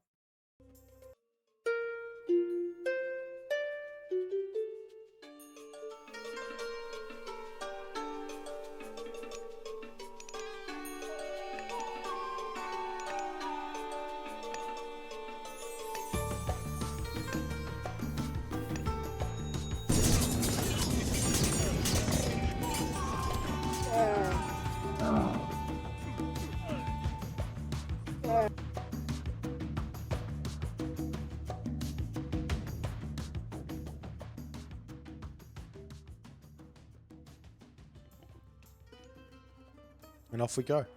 Game number 4. Best of 7. It's been a hard-fought series thus far. Both players are incredibly close in skill, it seems, in this matchup, in this entire situation of games. But Magic, he is just inched ahead. It's time for Matreiuss to strike back, but he's going to have a very difficult game of it.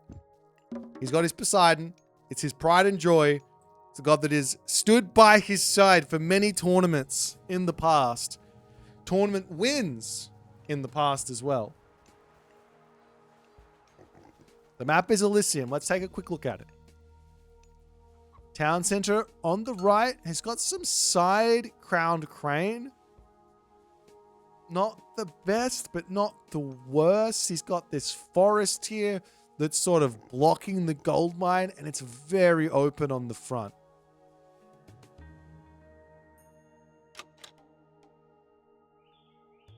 I don't know about a second town center here from Matreiuss. It might be a little risky. But then again, whenever I say that, we often see those sorts of ideas happening.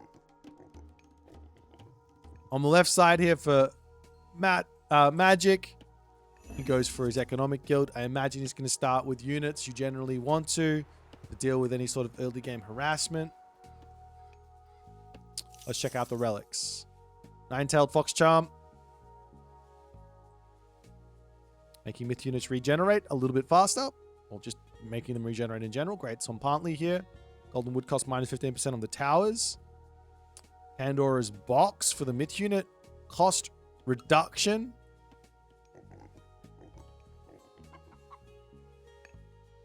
Am I missing something? Or is there another relic? Oh, there it is down the very bottom corner. And text of Imhotep for the build time. Some really interesting relics here. If you grab both Pandora's box and nine-tailed fox charm, I actually reckon it might be worth going Centaur versus Gaia. Might sound crazy. Probably because it is crazy. One of the reasons why it might be worth it is because, well, you're just going to keep on healing up your Centaur. And get some damage done, take some damage, heal back up, etc., etc. And they're cheaper, obviously. As Magic will spend the time to throw up this long wall and prevent any sort of early game pressure from coming in.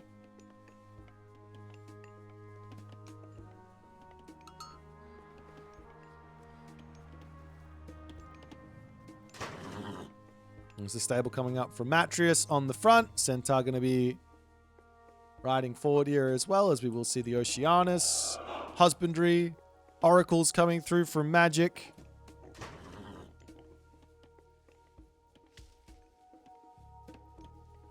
And in comes the Centaur, and of course, Magic is ready to just simply garrison, no problems. Backside of this position, he's going to get some more defenses, and he could also, if he really wants to, he could look to throw a couple more walls in here and just block this off. Or alternatively, a wall on the back could also be a valid option. As Magic searching around up onto the top side, sees, Matreiuss sees the villagers here and get a little bit of damage done, but they will of course simply just run and have an Oracle potential to get taken out. Of course, there will be a Caladria here to get the heals. He's going after the Citizen, and that will not be taken out anytime soon.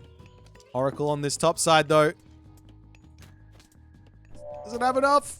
It stays alive. So just some power harassment from Matreiuss here. He does have a couple of Hippias coming in. The question is always, how many Hippias is he going to go? Does he go 3 into the Heroic Age? Does he go 3 into a town center? Does he go 5? Does he go 10? Matreiuss, well, Magic here actually isn't over. He's not really falling for anything here.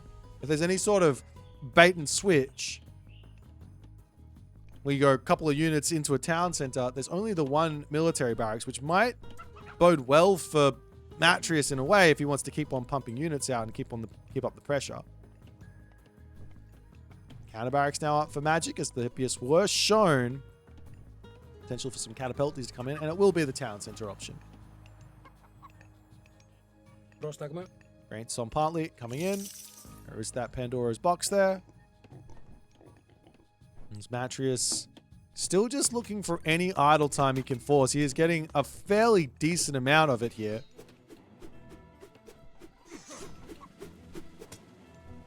As the villagers move on to the berries on the back. Great control from Matreiuss as always, as the Carnivora will get dropped down, and I don't believe it gets anything.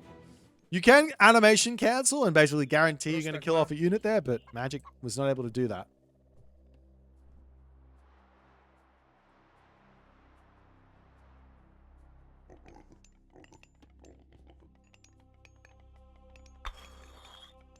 Matreiuss getting up his walls. His town center will be in.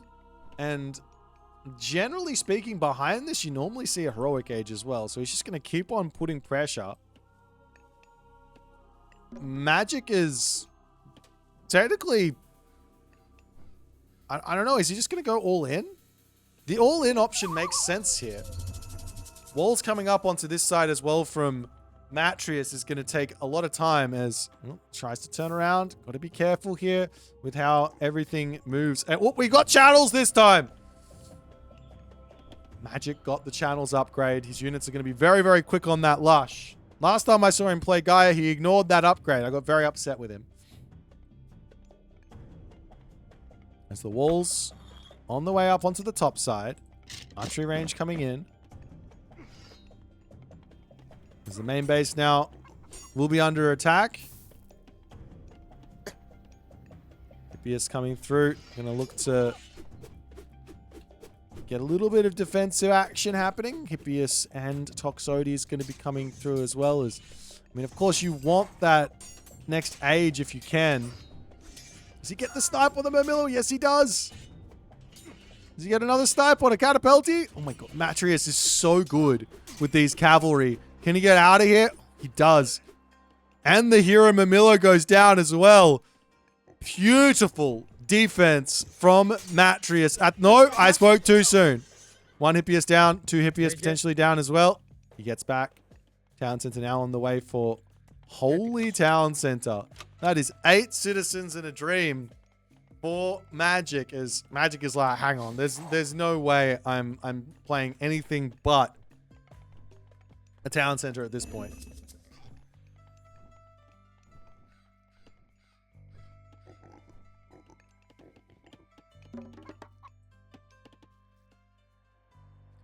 Well, now it's equal on the village account for a little tiny bit, which basically means that Matreiuss is well in front on economy. He's in front on military. He's looking for more pokage over onto this side. One of the best things you can find in these sorts of situations is oracles.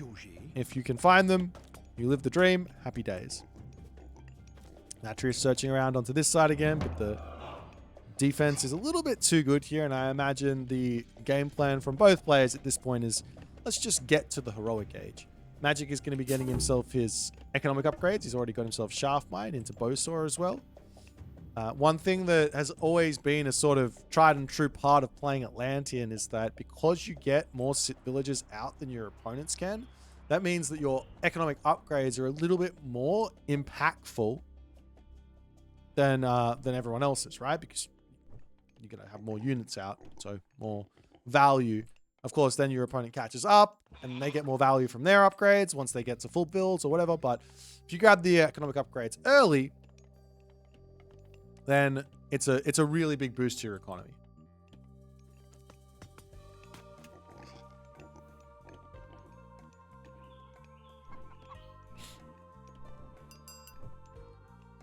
There's Matreiuss Magic pulling back for the time being. Magic feels like he's got something happening here. He's stepping on the gas. But with some Toxotes on the way, Dionysus coming through behind this as well. I mean, Matreiuss has got to be careful here. Just invested 1,200 resources into the heroic age, and pushing forward is always dangerous. This villager over onto the left side, slowly starting to get his walls set up.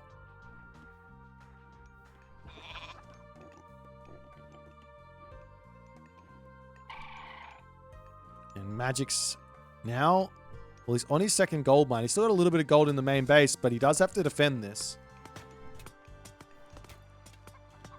And in comes the units of Magic. The Carnivora comes down. One Centaur gets sniped there.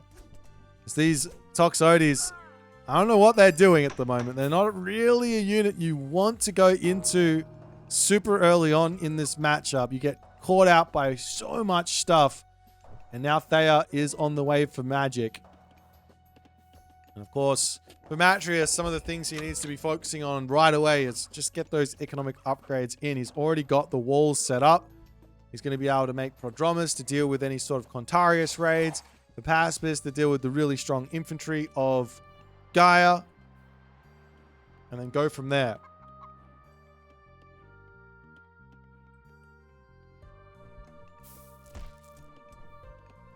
As the heroes come forward, we'll clean up the Magic Carnivora. A little cheeky raid over onto this side as the Pegasus is just tracking those units. And what are you doing over here? Well, some Mermillos would not go astray to come up onto this spot and defend that. And there's also going to be options of more Hydra, apparently, for Matreiuss is he's got 50 favor in the bank. He's actually going for more centaur here. Really just trying to repair the wooden wall, but where are the units to play defense?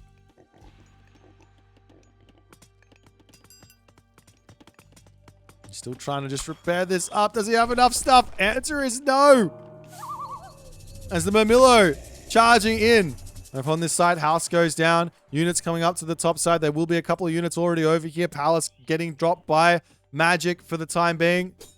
Centaur is in for the defense. A couple villages going down is nice for Magic, but Matreiuss defends there. He does see what's happening on this other side. There's not really a push on that side just yet.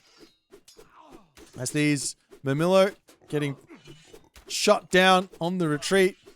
Great trade there from Matreiuss after losing a villager or two and getting those Murmillos back. That's got to feel good.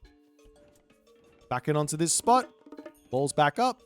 The Paspist getting taken down. Great consistency here from Magic. You lose the position, leave. As soon as your opponent leaves, come back. And there you go.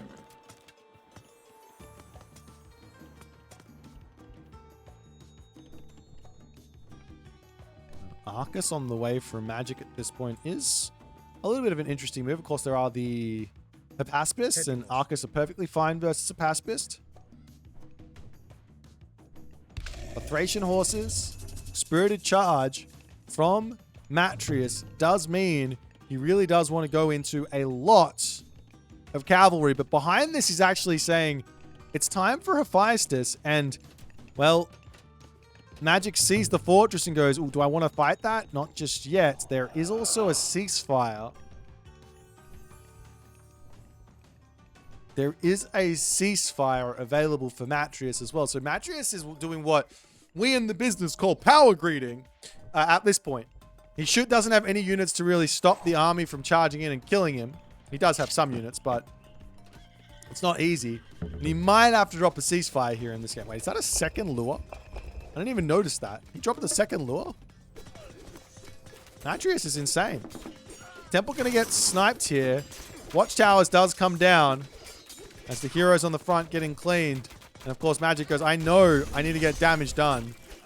He takes the temple down. That does leave a whole bunch of militia to play defense. And I think there is... Well, there's no upgrades for the infantry just yet. So they're kind of naked units. And the Centaur are going to be enough to play defense for the time being. I'm sure a temple will just get dropped again.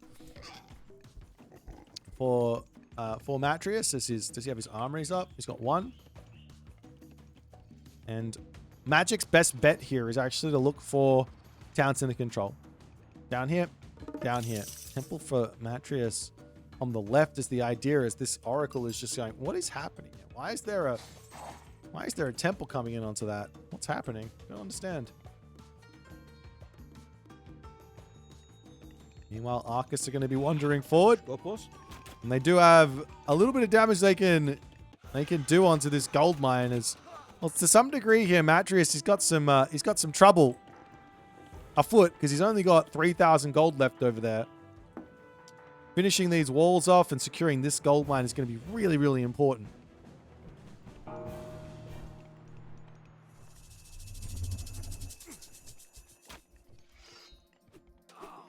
The Stymphalian Bird, Caladria just chilling onto this side. Medium Archers now coming in. We've also got the Bite of the Shark on the way. Carpenters to come through too. Town Center number 3 on the way, but, well, Matreiuss is going to be absolutely gigantic very, very shortly. He's managed to get through all the problems of the matchup. He's not that far behind on villagers. He's got a plenty vault. So, I mean, if you look at it, it's 86 to 92, which basically puts Matreiuss in front on income. And the armory upgrades are going to be in momentarily, as we will be seeing Atlas for Magic. Now, last time I saw this matchup, bronze was already used. Implode to counter bronze is without question a thing. So Matreiuss has got to be careful not to drop bronze with that implode impending. Now full bronze is on the way. If we flip over to Magic's armory, Magic is now getting himself full copper, but he's only got the one armory. I think, yeah, he's only got the one armory, which does slow him down considerably. Is there a Polyphemus out as well? No Polyphemus for Matreiuss does mean that the Dryad spammage, it's going to be a little bit of an issue. Now full iron on the way. There is still ceasefire, so implode into ceasefire into run. Sort of works. Was Matreiuss just trying to retreat back and find an angle to actually take this fight? He's waiting on the full iron, you'd have to imagine. Up onto this side, though, Hippias coming in to get some citizen picks, but there are units sitting, waiting, watching. He's over onto this left side, happily ready to take the fight as the Centaur special does run out. Got to keep on going back and forth versus that special. You don't want to sit into it. As the units are over on this right side, they send Matreiuss packing here. More Centaur are coming in. Take a look at the HP and the damage of these Centaur, by the way. 21.3 pierce damage per second. And of course, their damage over time is also gigantic. 27 on that attack. As in comes the implode. But this means that bronze is still going to be a thing. And I think that Matreiuss, he should just click ceasefire after this. Like, ceasefire right now is perfectly valid. No problems with that. There he goes. And he can get himself back up to full pop. Back into a good spot. And he can look to use his bronze to find some more value, though. Magic is slowly taking more of the map. Another palace coming up over onto this left side.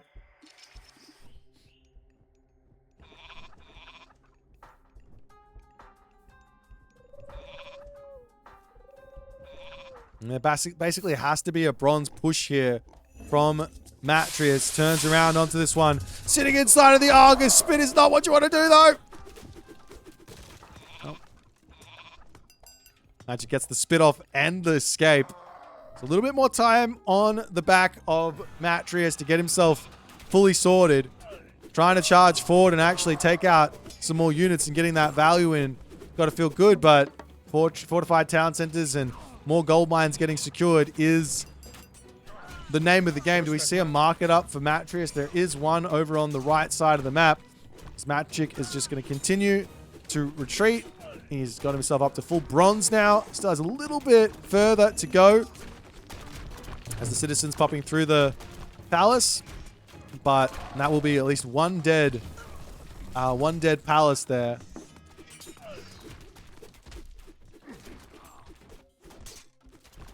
Matreiuss in full retreat. But he's got plenty of units. Just missing himself fortified town centers. Is on the way. Champion infantry going to be coming through too. Do we have another MVP Hydra incoming? Carnivora gets dropped. Gets taken down in a couple of shots. No, it's still there. Not taken down. Heliopolis on the right side gets cleaned up. And Matreiuss on the back here, he just needs more military buildings. This happens all too often to Greek players. It happened in the last game, not the last game, the game of, no, yes, it was the last game as well. It happened in the last game, it happened in the Hades game as well. There's 2,000 wood in the bank. Now we see more military buildings from Matreiuss. He's got all of them pumping up. He goes, oh crap, I got plenty of resources, but buildings are necessary. He can also go for levy in all of his units as well. Villagers making the trek across here to try and get onto this position, as the villager will not be able to finish the walls.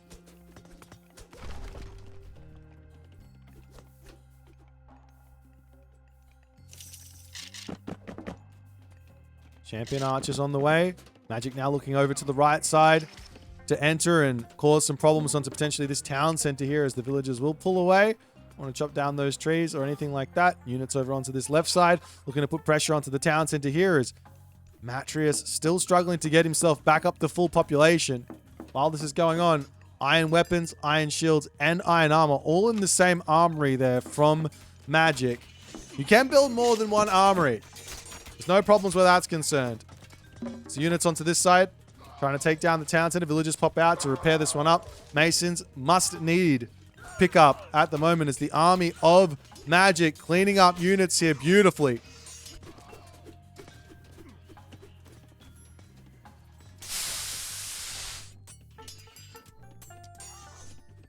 The villagers can get back to work.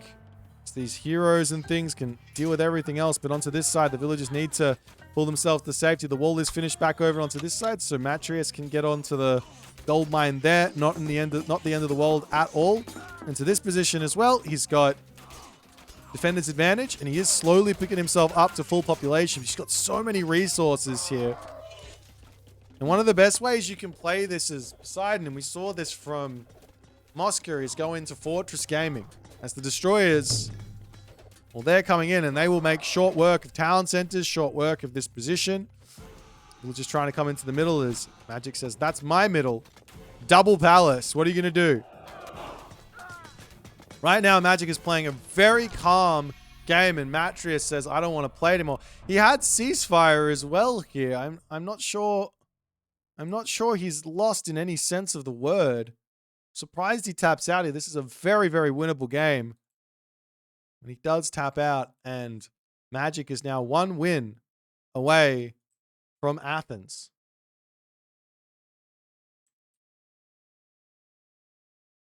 One win away from Athens. Well, a really solidly well-played mid-game onwards from Magic. He fell behind at the start, but he didn't let that shock him or anything. He just kept on taking the small advantages, building on them, taking the map, claiming that, and great army movements as well from Magic to just catch Matreiuss's Death Ball army out. As we do move into the draft. One more time.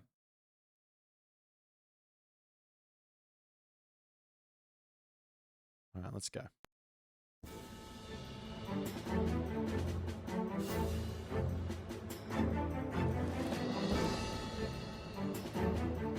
Oops, flip back.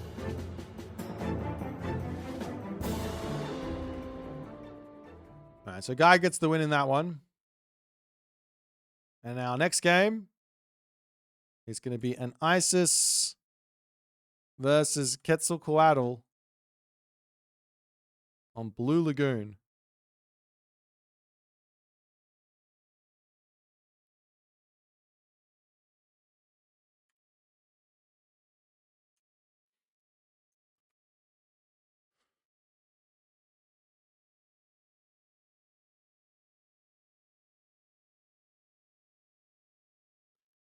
All right, guys. It's potentially one more game. Will we see the extra game? I'm not gonna lie. I don't like this matchup at all.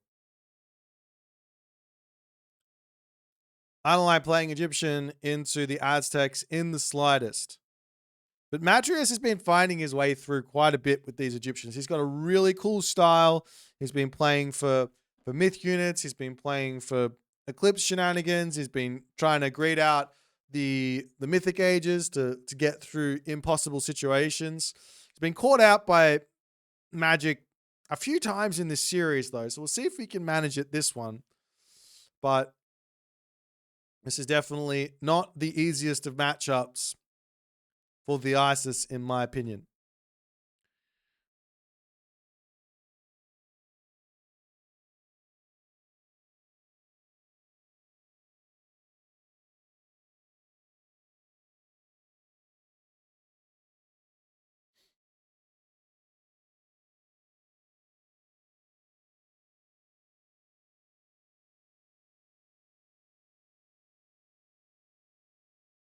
All right, guys.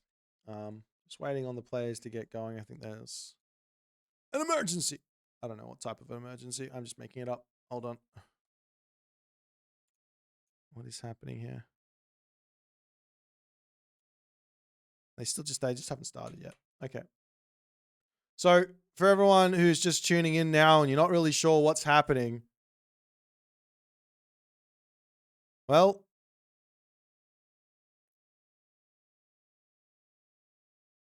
this is the playoff number 4 out of 5 for the Road to Athens. We have a LAN tournament in Athens, Greece, in the Taekwondo Olympic Stadium. It's at the biggest gaming event in Greece called Gameathlon.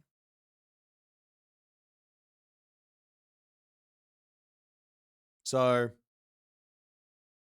it's kind of a big deal. So the winner of this series will be at Gameathlon.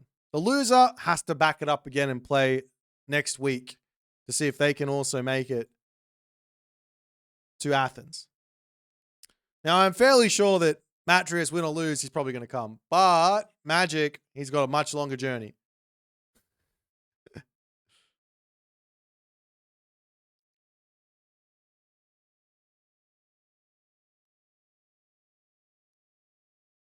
Also, if anybody out there wants to support the stream, wants to support the event, any donations helps. If you want to pick up merch, you can. That also helps. If you want to pick up merch and take it to Athens, you can definitely do that too. I will sign it, and I'm sure the other players as well will sign it.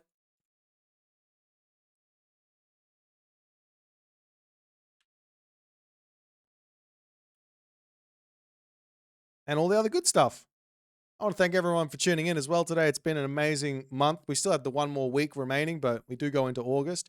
And during August, just because this qualifying sort of portion is over, we've still got some other events coming up in August. I'm going to be announcing those at the end of next week.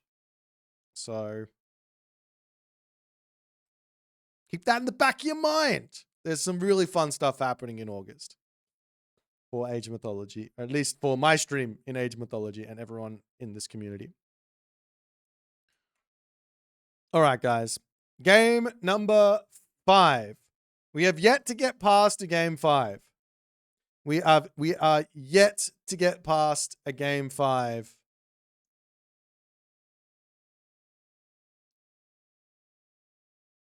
For these finals. We've had 2 4-0s. We've had 1 4-1.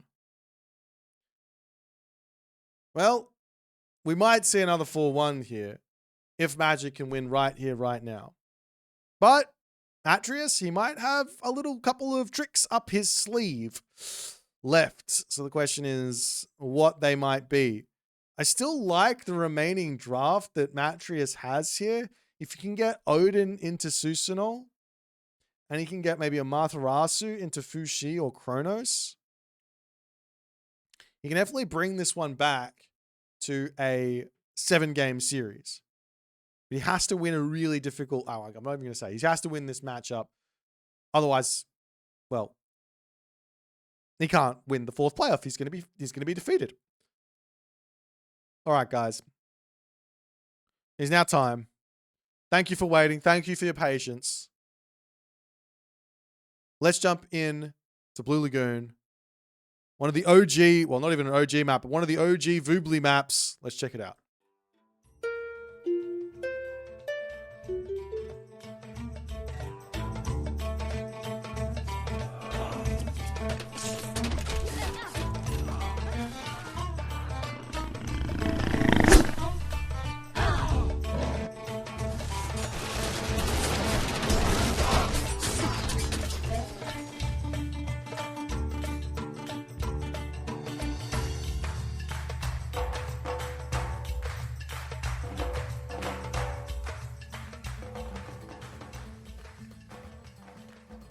And off we go. Right-hand corner of the map, Matreiuss as Isis. Left-hand corner of the map, Magic as Quetzalcoatl.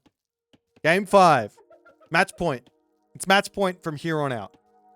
Matreiuss can't lose another game. Magic, on the other hand, well, he's not going to want to lose this one.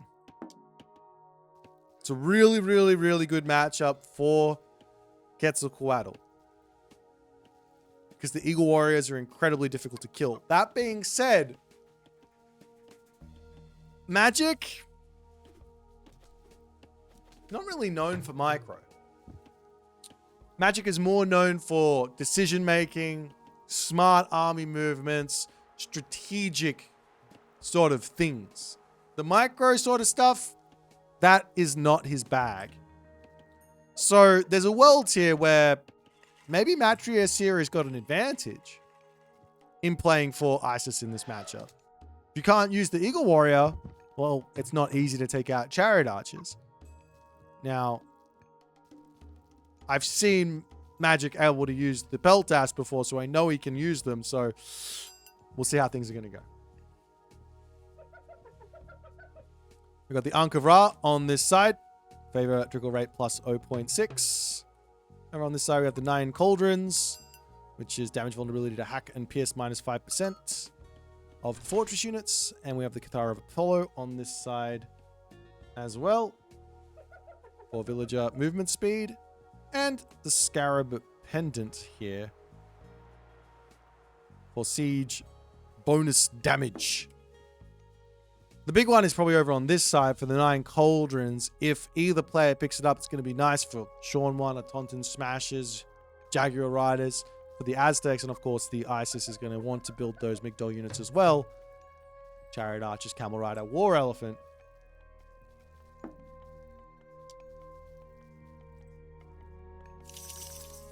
As the temple coming up for Matreiuss.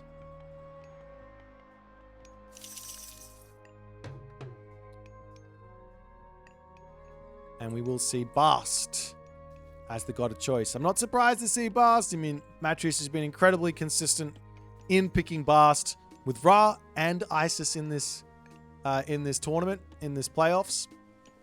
He's been having a lot of success with it. He's been getting good positions. We'll see if he can continue. We will have Patacatl coming through for Magic. And honestly, like recently, I know we've been seeing a lot of Aztec bans, but we haven't been seeing a lot of Aztec wins in this tournament thus far. Is this one of those things where the players are just sort of just don't want to play versus the Aztecs, or maybe the Aztecs aren't quite as consistent as people think they are? I don't know. But Magic now roaming across the map. He's got his Warrior Priest. He's going to be looking for early game pressure. We do see Obelisk coming up onto the top side. This town center is amazing. A couple of elephants here. Town center can get grabbed. But it's going to be immediately into the barracks for Matreiuss. The issue for Egyptian, at least in the early stages of the game here, is in order to kill the Warrior Priests, you kind of have to build Spearmen. You can't build Axemen. And Spearmen, 1-for-1, don't actually beat a Warrior Priest. Now, the Warrior Priests are a little bit more expensive than the Spearmen at 100 resources. So there's that.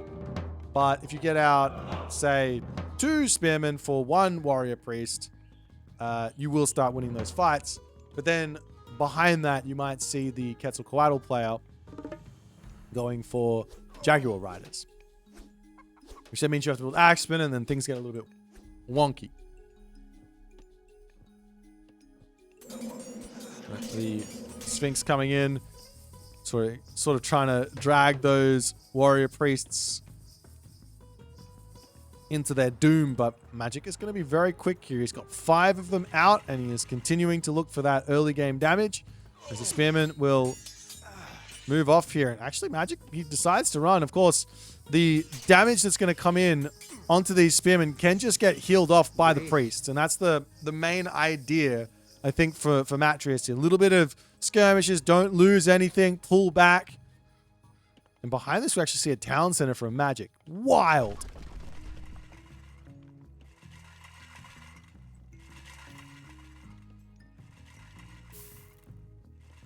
Absolutely wild here from Magic.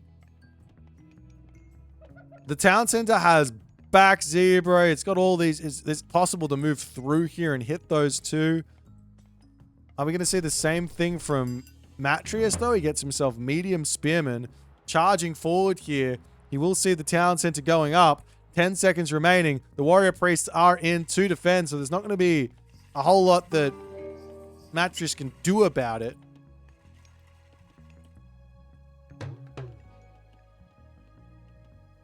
But Magic is setting up to play a very defensive game. And the question behind this is, are we going to see a town center from Matreiuss, or are we going to see a Heroic Age from Matreiuss into a timing push? Because this is a very, very bizarre timing to put up a second town center versus Egyptian. Spearmen attempting to sneak around the back as the walls are going up, and these spearmen might get caught in onto this position. As Matreiuss, he does come through, takes a lot of damage, but as long as he doesn't lose any spearmen, it doesn't really matter. Into you. This one here, 5 speed, does pull back, will get out, and he will be able to heal up onto this side, putting some more pressure on over there. And the priests will have got their work cut out for them to get all these units healed up and back to work. And is this a town center, or is it going to be the elephant? Not sure just yet. But behind this, the main thing I think that Magic is going to want is that Heroic Age. He's only gone 1 War Hut. He's bumped out a very large amount of Warrior Priest. And there goes the town center for Matreiuss. So Matreiuss is going to be behind the 8 ball a little bit on the second town center game. He didn't manage to get the revenge damage, or the little damage in that he potentially could have got.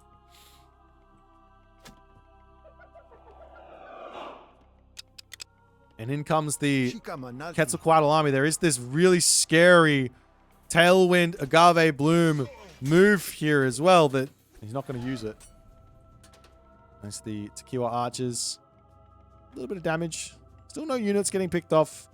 And Matreiuss gets his town center up. He's behind by about 6, 7, 8 villages, which is not a small amount of a villager differential. Especially when you're playing as Egyptian. Normally you want to have the town center up first as the Egyptian. But Matreiuss will get secured over on this right side. He has to get the wall down here. Magic here as well. With that town center going up, it gives him kind of the green light to just say, time for the Heroic Age. We will see a market coming up over on this left side. 23 villages on food, 6 on gold. Is going to be a perfect amount of resources to come through momentarily, as we also see the herdables making their way over here, potentially onto this livestock pen. And Matreiuss is getting himself his armory upgrades in. A bit surprised to see that. I would have expected just nothing and a Heroic Age after the town center is up, but still, armory upgrades will be somewhat of a help as the spearmen coming in onto this side, poking in. There's only really one route into this position without trying to knock down the wall here. He could send some units to knock this down and then go into the main base this way. He really wants to make something happen, as the Nobles Huts, though, are on the way for Magic. And of course, Quetzalcoatl has some big units coming out of those.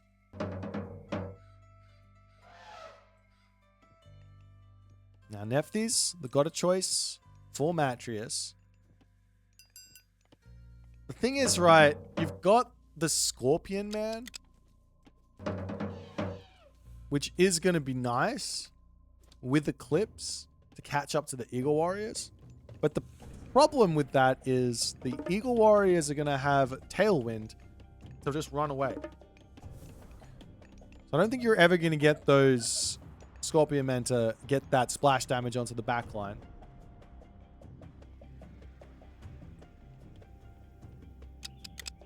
Nonetheless, in comes Hand Axe, adds of Wet, as well as Ballistics, as Coatlicute in from Magic. And Magic might be looking for a forward palace, or not a palace, a great temple. Any sort of damage here is going to be really, really nice.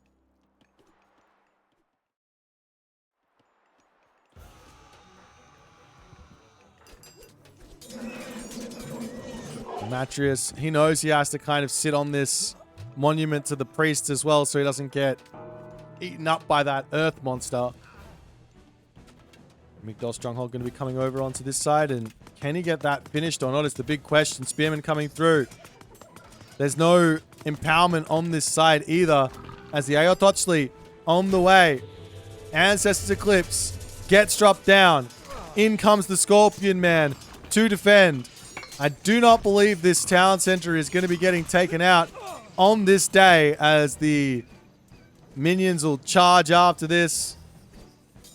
You don't really want to sacrifice them to the warrior priest because they get a whole bunch of favor there. But Ancestors Eclipse to just defend the town center, that hurts. Now there's no real push coming in this game. I mean, maybe a Mythic Age behind this, I guess. As over onto this side, the warrior priest still in, still getting some good damage done. We do see the units coming through here as the minions trying to get something happening. Spearmen numbers are quite large, but the minions get cleaned up. These ones will sneak past here as well, and that is it for the big attack from Matreiuss. And there is still this very, very scary earth monster in the back pocket for Magic. Magic's in no real rush to need to finish this game.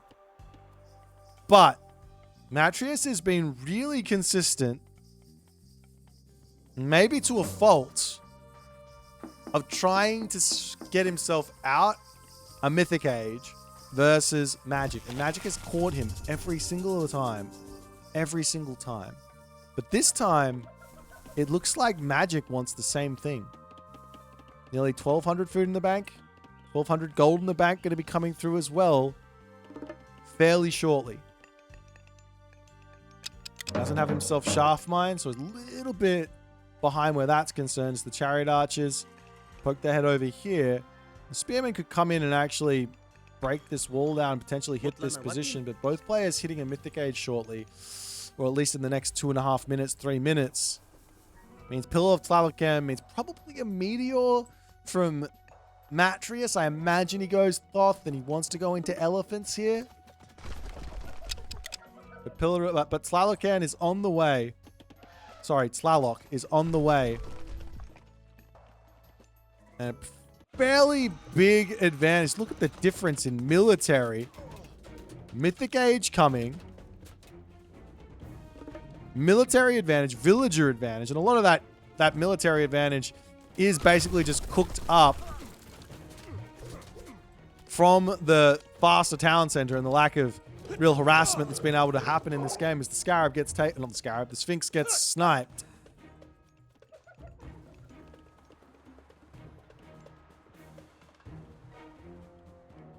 Matreiuss does click up to the next age now. He's in the corner on the berries, over here on the zebra.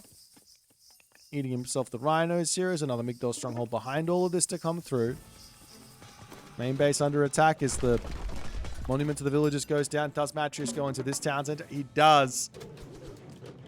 And at least the army is in. And that's going to force Magic out of here for the time being.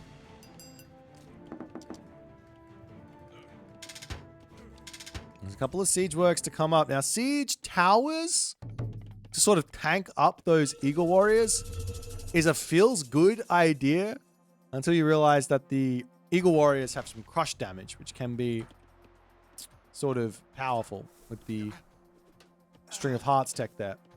Into the main base, these units are looking for more value, more damage, but the army of Matreiuss is in here trying to scare those units away.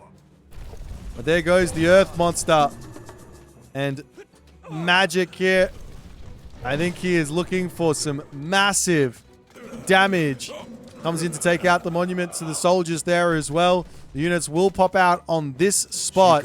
And in comes the Pillar of Tlalocan. As Matreiuss needs to just run here. He will have a Meteor at some point if he can get there. But the town center is going to be going down pretty quickly. I don't know why he picked this town. In fact, he canceled it. He canceled it into this town center. Chariot Archers dying on the left side. Camel Riders getting picked off over here as well.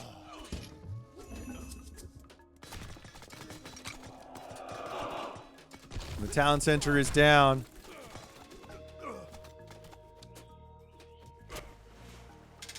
Siege works on the way for Matreiuss.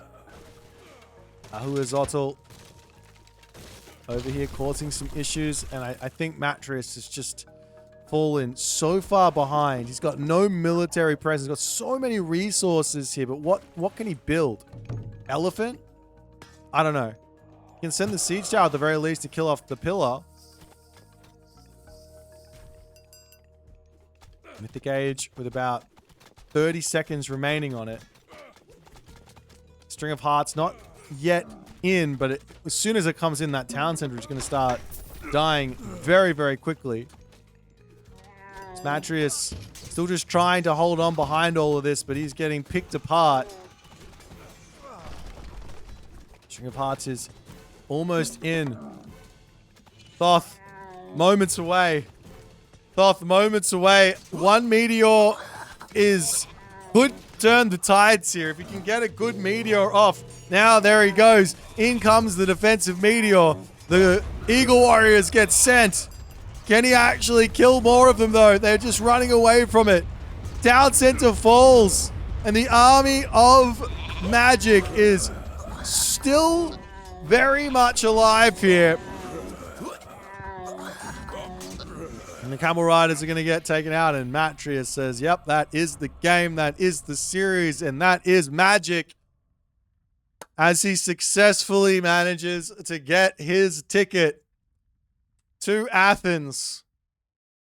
Couldn't be happier for him. He's had a tough couple of situations in this playoffs, and he's come out and he's been playing well. He's been training, and he has managed to do it. So, welcome to Athens, Magic. We will see you there. Really, really nice series here. I mean, Battle of Inches, if you just go through it, game one could have gone the other way.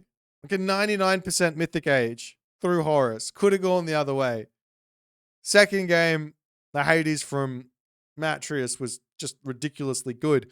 Third game, Town Center could have gone down. The Hydra were literally there. Matreiuss just had to right-click on the Town Center, and there wouldn't have been a Mythic Age. There wouldn't have been a Hell, and there probably wouldn't have been a Magic win with that Frere.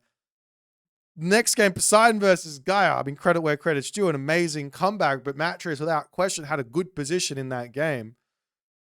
The Quetzalcoatl game was pretty clean. A pretty clean win from Magic. I love that sort of offbeat town center grab in the middle after the early game pressure with the Warrior Priests. Very, very tough for Matreiuss there. But better luck next week for Matreiuss. Magic's terror is now over. He won't have to participate again. But we'll see him in September. Joy, joy.